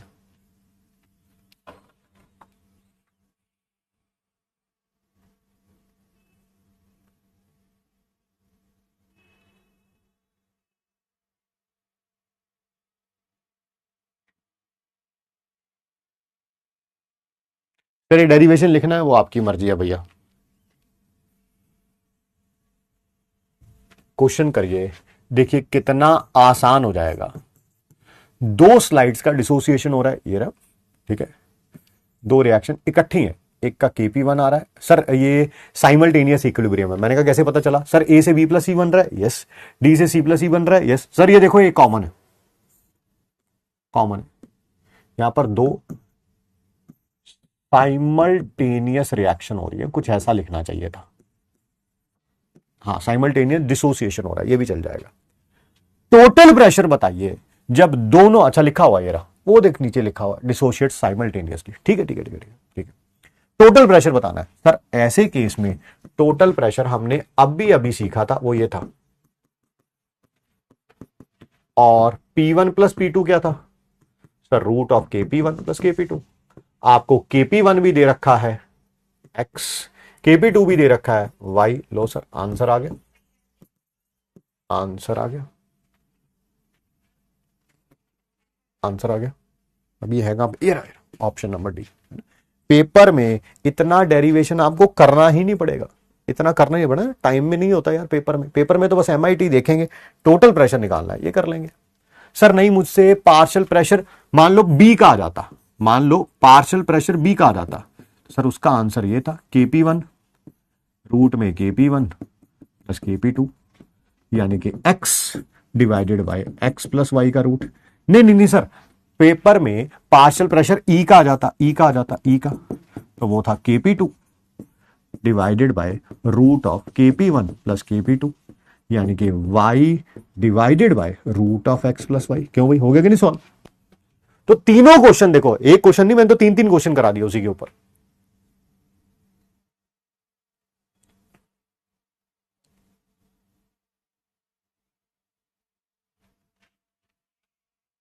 यहीं से बेटा कंटिन्यू करेंगे हम ली शार्टलिस्ट प्रिंसिपल। कुछ क्वेश्चंस मैंने होमवर्क के लिए भी दिए हैं, इनको भी आप लोग ट्राई करिएगा। एम्स के क्वेश्चन हैं कुछ, NCERT एग्जाम्पलर का क्वेश्चन, अरे ये तो हो गया, गलती से 2 बार दे दिया, डिलीट कर देता हूं।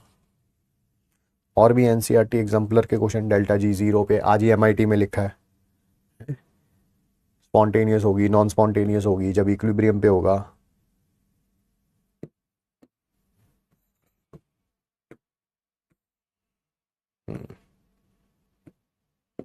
बेटा यहीं से कंटिन्यू करेंगे हम लोग क्लास को, ठीक है?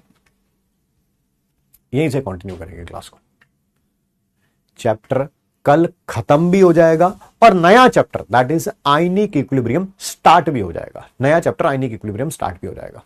मैं फिर आप लोगों को बताना चाहता हूं, थर्मोडायनेमिक्स के लिए हम लोगों ने एफर्ट लगा के लगभग 1.25 घंटे का, ठीक है, दैट इज होमवर्क सॉल्यूशन सारे थर्मोडायनेमिक्स का कर लिया है।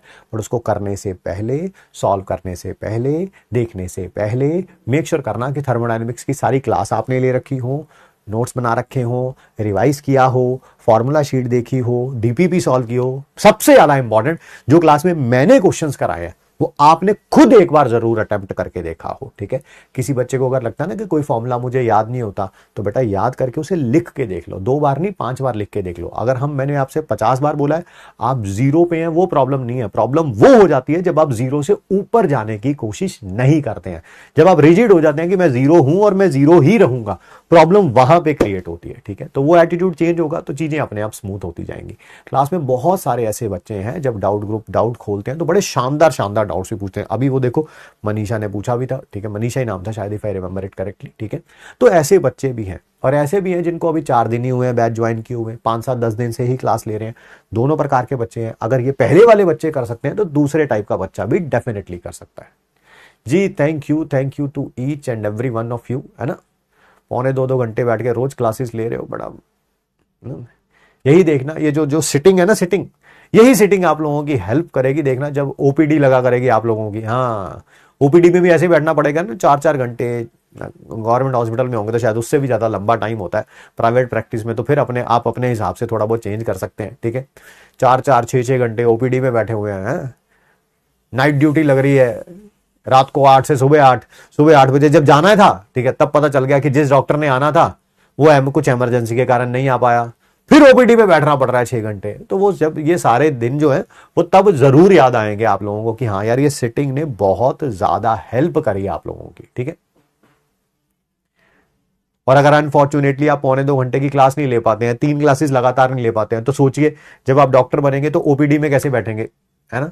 6-6 घंटे लगातार, है ना? डॉक्टर पता है 1 घंटा बीता, डॉक्टर साहब बाहर घूमने जा रहे हैं, पेशेंट मर रहा है पीछे से, अरे यार मेरे से बैठा ही नहीं जा रहा यार, ठीक है आ रहा हूं मैं जरा, है ना?